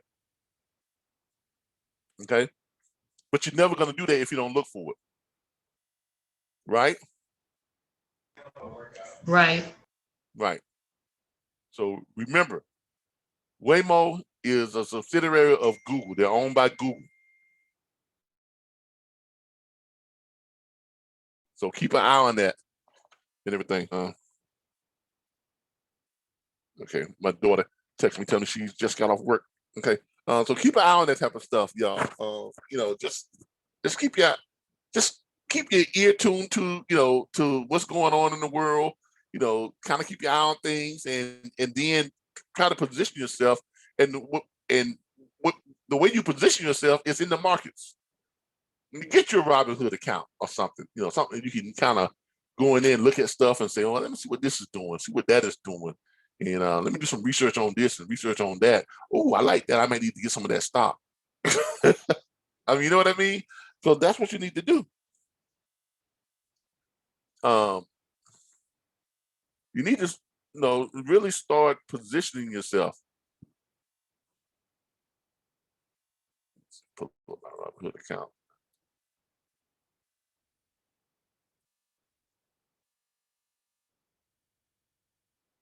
Where's my account log? Now with the investment thing, let me ask you one. Like for a bank, it has like a little area for investing and all of that. Would you make like an account like that to be able to invest in this? Okay, what are you talking about? You said a bank? I mean. No, like just say you have like a regular a bank. I'll just use just say Bank of America just for example. And they have an area where you can do investments, even with this. Would you need to make an account like that or use a personal account and just go on to Robinhood or one of the multiple apps and start, investing? I'm about to show you right now. Give me a second. Okay. 294047. 294. About to show you right now. All right. You can open up a Robinhood account. Just free to open up the account. Okay. And then basically what you're going to do is you're going to attach your bank accounts to it so you can transfer money into it and out of it and all that type of stuff. Now, once you set up your account, you're able to go into Robinhood and you're able to buy and sell stock. You can buy portions. You don't have to buy the whole stock. You can buy portions of stock. Like right now, my account with Robinhood has earned me $21,587.44. That's what I'm up by right now. Okay, that's my portfolio. When I break that down in Moderna, which is the vaccine, right, which now trading at $178 a share, I own 64 shares of it. Okay, I am up by 5,000. I have made $5,947.86. Today, I lost $355, but I'll probably make that back up within the next couple of days. Okay, that's how much I spent on my stock, on my 64 shares altogether, 5,700. But I made another 5,900, which gives me a total of $11,420.43. So I'm up on my what? My Moderna stock. When did I start buying my Moderna stock? I started buying it back about in March. I started buying it in March 27th. Right around, I know because that's my birthday. March 27th. I bought it when it was $30.05 a share. Now it's trading at what? $178.20 a share. It goes up, it goes down. 83, whatever, but you notice how it's steady dips and falls, but it's steadily going up, right? Why did I buy Moderna stock? Because back in March, the pandemic we had just gotten word that the world was under a worldwide pandemic. This thing was badder than the people had thought it was, right? So I started doing, like I just told you all, I started doing some research and trying to position myself ahead of what? The big vaccine rush. Because if you got a worldwide pandemic, nobody has a cure for it, what's going to be needed? Anybody? History tells you what? A vaccine is going to be needed, right? Yep, vaccine. History tells you that. So then I started looking up, well, who's making vaccines in the United States? You have Pfizer, you have Robinhood, Pfizer, you have Moderna, you have all these different companies. Then you try to look and see who is positioned best to bring a vaccine the quickest. It was a toss-up between Moderna and what? Pfizer. I chose Moderna. Why did I choose Moderna? Because as I looked at Pfizer, and what they were developing was a vaccine that had to be stored under a certain temperature, sub-freezing. Madonna was looking at creating a vaccine that can be stored at regular what? Refrigerated temperature. Right? So it makes sense for me to go with this, and that's what I went with. Okay? And plus, when you're looking at your stuff through Robinhood, you can look at it and it gives you little tidbits about the company. And it also tells you down here what the experts are saying, the analysts said, right? 50% say buy, 31% say hold, 19% say sell. Right? I'm holding right now. I'm not buying, but I'm not selling. I'm holding. Okay? 19% say sell because they're banking on, well, this is, about as best it's going to get. I don't think so, because I'm hearing all this news about these different variants, right? Right? Right. All these different variants, the virus is mutating, right? Right? Yeah. Y'all think this coronavirus thing just gonna go away? No. No, like everything else, it's going to continue to evolve. And as it evolves, companies like this are gonna have to develop what? Some more and better vaccines, right? Mm-hmm. Thus, that's why I want to hold. So you got to start applying some type of critical thinking when you do. It's really just common sense. That's what it really is. It's just common sense, really. Okay. I look at this stock right here, APHA. Alpha. Does anybody know what this is? I bought this stock about a month ago. When did I buy this stock? I bought this stock back in. It was back right at, was it January or February? It was back in January. It was about $12, somewhere around there. It was somewhere around here, 12. On that buy back. Hold on. When did I buy this stock? I bought this stock back in.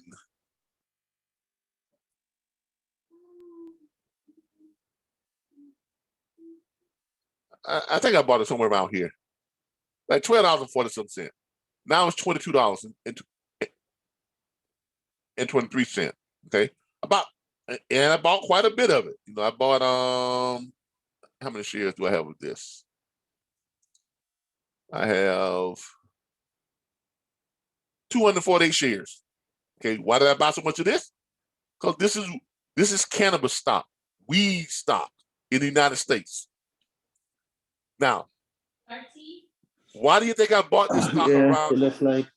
Why do you think I bought this stock? Left 5 ounce. No. I bought this stock around November. That's when I bought this stock. That's right. Why do you think I bought this stock in November?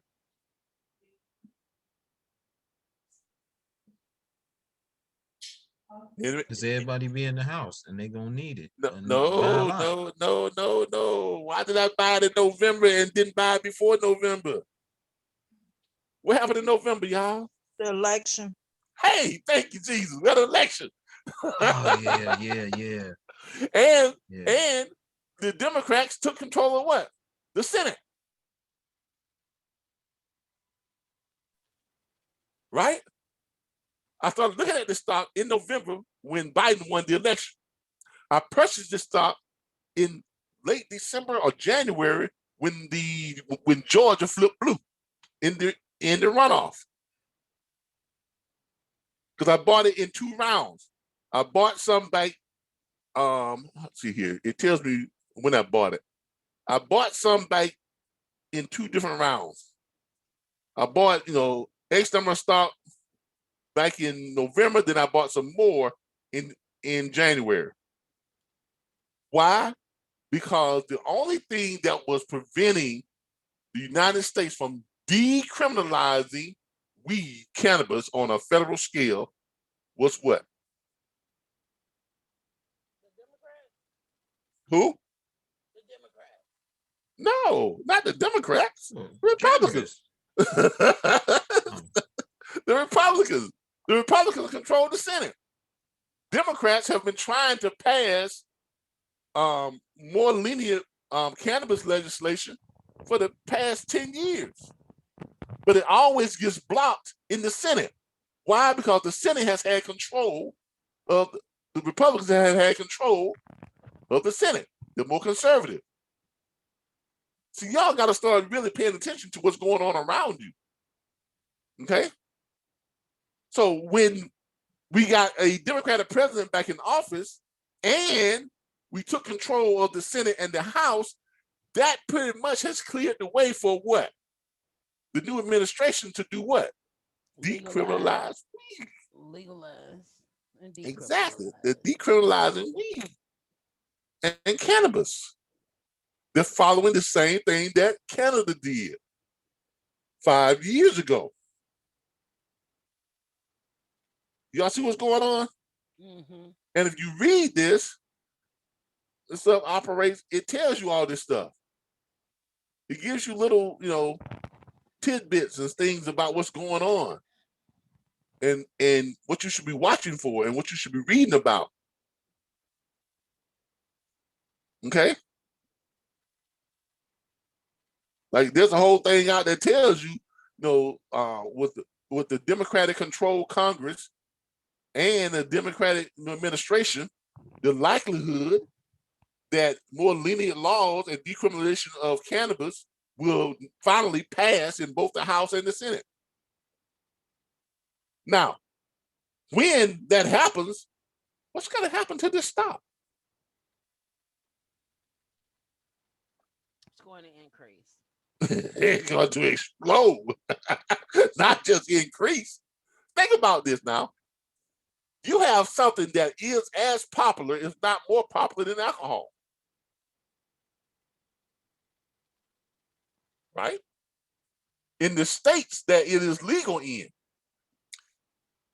people are making millions as growers, as legal growers and consumers and, weed outlets, medical marijuana, recreational marijuana. They're making millions.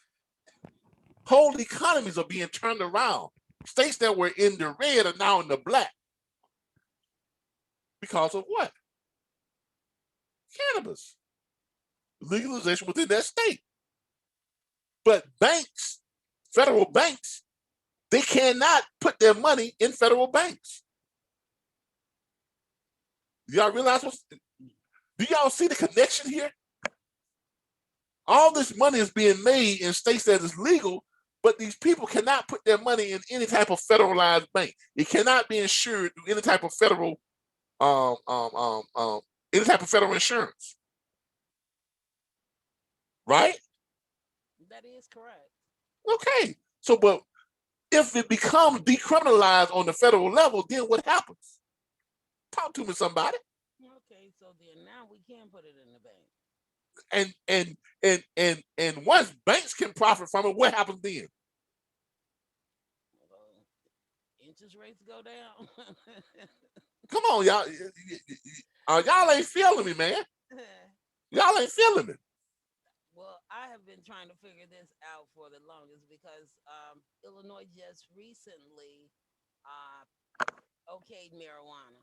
So it's just a whole lot of stipulations in order to have it. But yeah.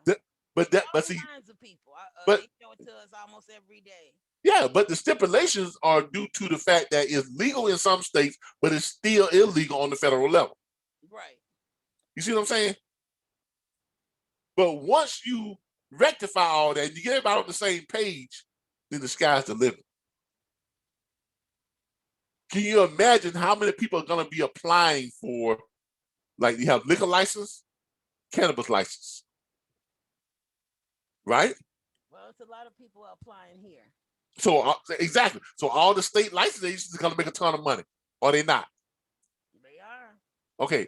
All of these real estate places are going to make a ton of money, or they not? For these locations, people buying up land to grow weed are going to make a lot of money, or they not? I see where you're going. Federal government's going to be able to tax it, or they're not going to make a lot of money. Banks are going to be able to regulate and keep the money in their banks and make transactions and loans and all this other stuff. Or they're not going to make a lot of money. Yes. Look, this stock could shoot from here up to close to $1,000 a share. Maybe even more, depending. Yeah, because if you look at some of the other stuff,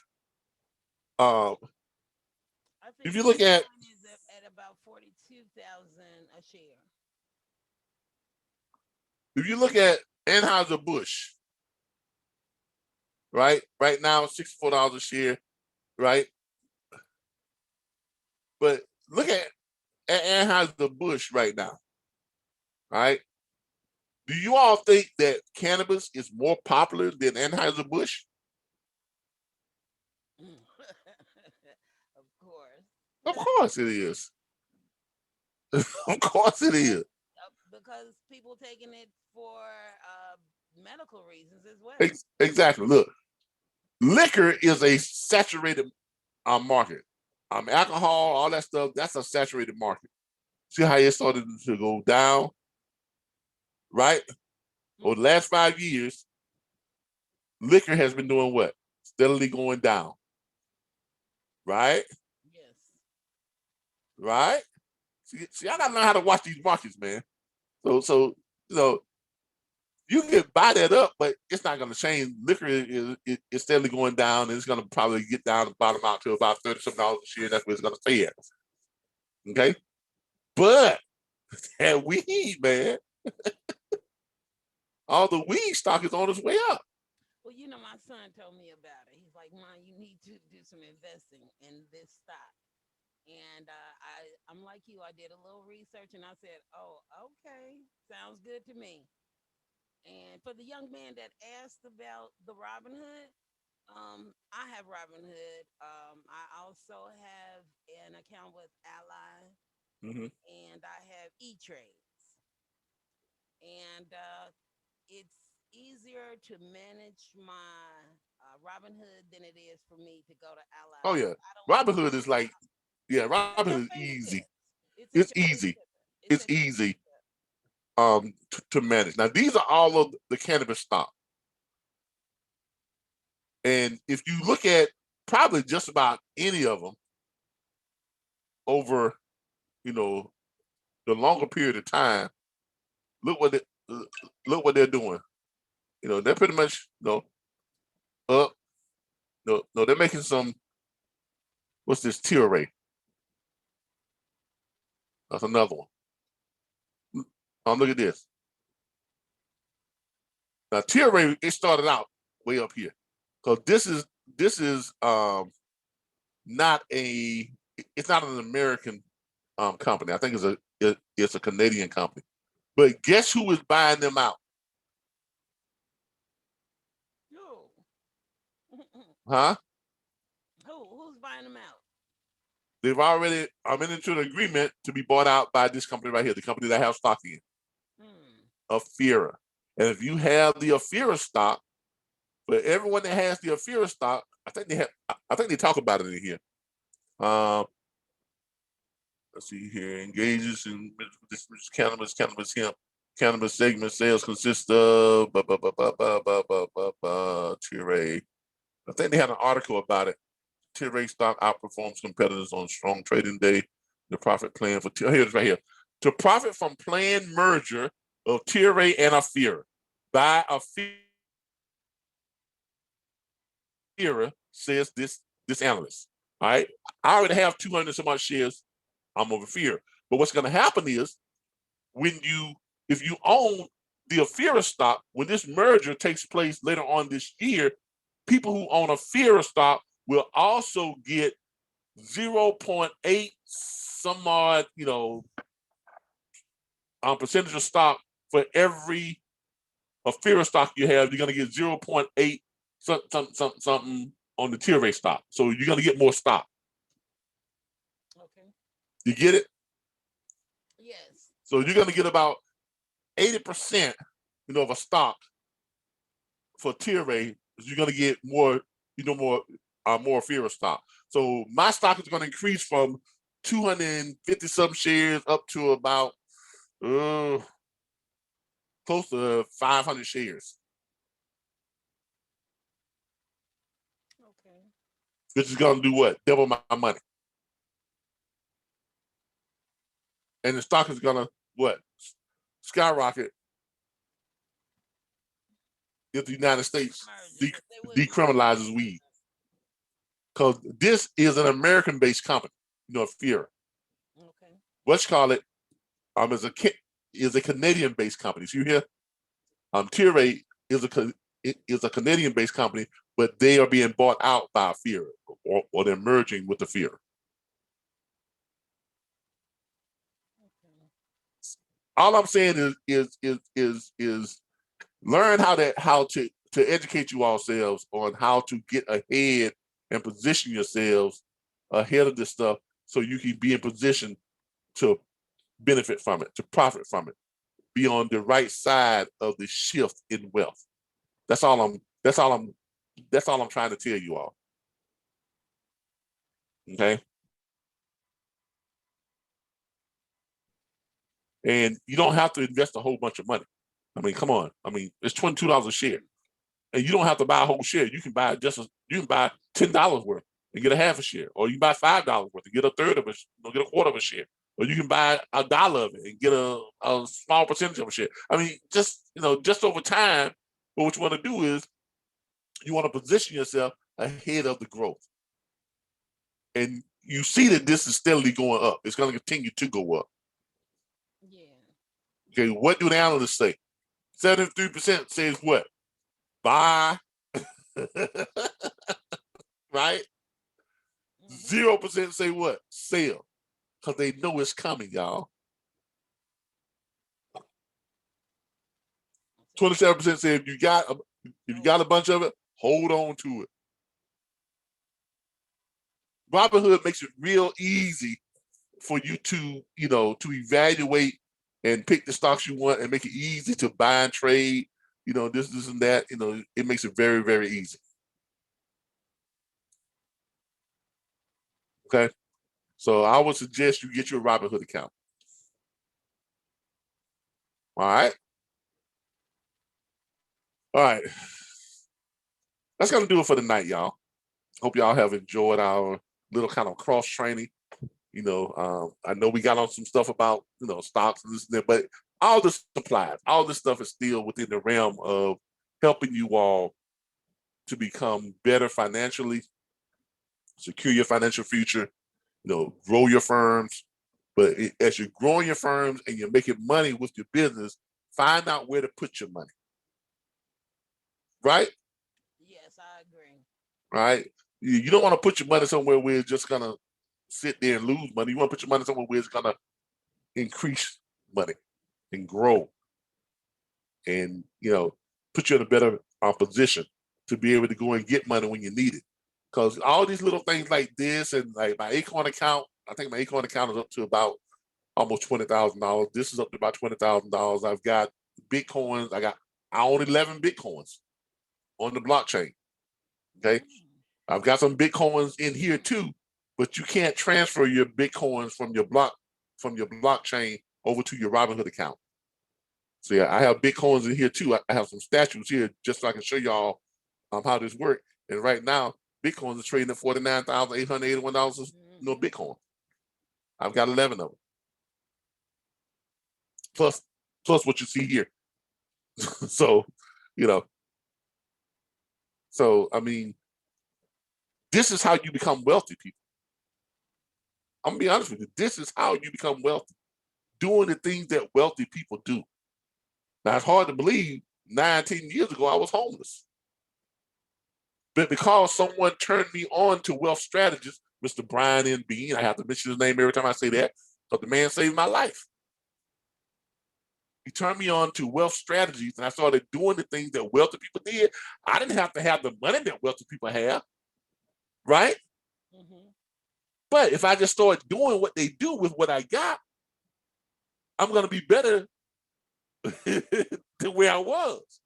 And as I grow in that, I keep investing, I keep growing, right? Right. Come on, people. I mean, seriously. There's not very many people out there that can say if they got in a tight, could you go out and put your hands on $20,000? Right? mean, the average American, the average American does not have enough money to bury themselves. Do y'all believe that? Do y'all believe that? The average man, I believe it. Yeah, I mean, it costs on average about $8,000, to bury someone. The average American does not have enough money to bury themselves. That's kind of sad when you think about it. But when you can put yourself in a position to on any one of your several accounts that you have, you can put your hands on $20,000 here, $30,000 here, $300,000 here, $200,000 here. That's where you want to be at in life. And you do that by making little changes, not huge changes. You do it by making little changes. And you do it by what? Not working hard either.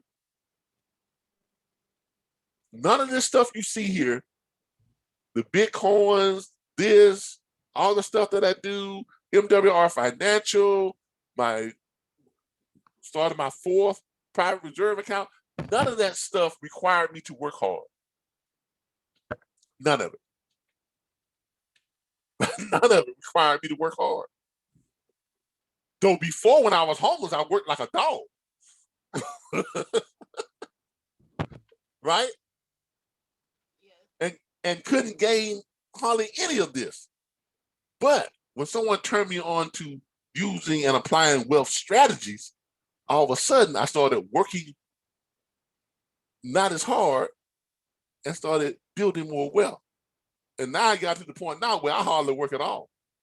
Well, I don't work. I mean, I really don't work. This is what I call work. Right? I don't go to a job. I haven't worked a job in 5 years. But I earn more now than I've ever earned in my entire life. Most of them stuff that I've set in motion just by applying wealth strategies. And that's what all this is, starting your dispatch firm, working smart with it, applying the rules and the strategies and stuff to make that happen, taking your money, putting it in the right places, getting your private reserve accounts, using whole life insurance as an investment vehicle, learning about that. None of that stuff requires you to work hard at all. It just requires you to get on the internet and read. Right? Yeah. And just throw a little money at it. I'm here and there. That's not hard work. Now is it? No. That's why I say anybody can become wealthy in 5 years. Wealth truly is no longer a privilege. Wealth, it is a choice, and you don't even have to work hard for it. Hard work has never guaranteed wealth. Never. And hard work rarely produces wealth. But applying wealth strategies will produce wealth 100% of the time.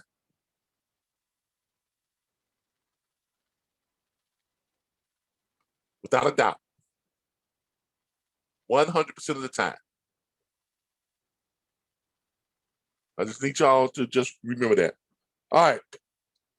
Thank y'all. I appreciate all of you all. Tomorrow night will be Q&A, questions and answers. So get your questions ready. Everybody have your questions ready. This broadcast will be put up tonight before I go to bed. I will let it download and I will put it on the Facebook. You'll put it on YouTube. And I'll put it in the chat groups and everything, so you all will have access to it. But remember, people, position yourselves. Learn to start. Positioning yourselves. Ahead of the shift. Ahead of these changes that are coming, and they're all around you. I mean, they really are. They're all around you. All you got to do is look for them. I promise you, if you just take the time to just kind of look for this stuff, you'll be amazed at how much you find. If you start just applying some thinking to it, you're like, oh my God, really? Yeah. It's not hard. Becoming wealthy is not hard work.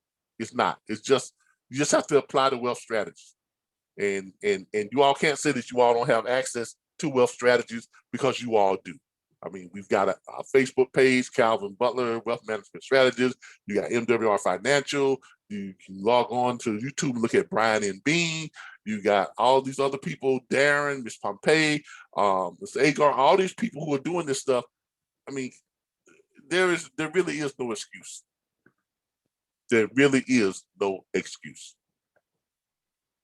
All right, y'all. I hope y'all enjoyed it. Thank you all again. I will see you all tomorrow night. Bye, everybody. All right, good night. All right, have a good one. Good night. Thanks for your time. Good night, everybody.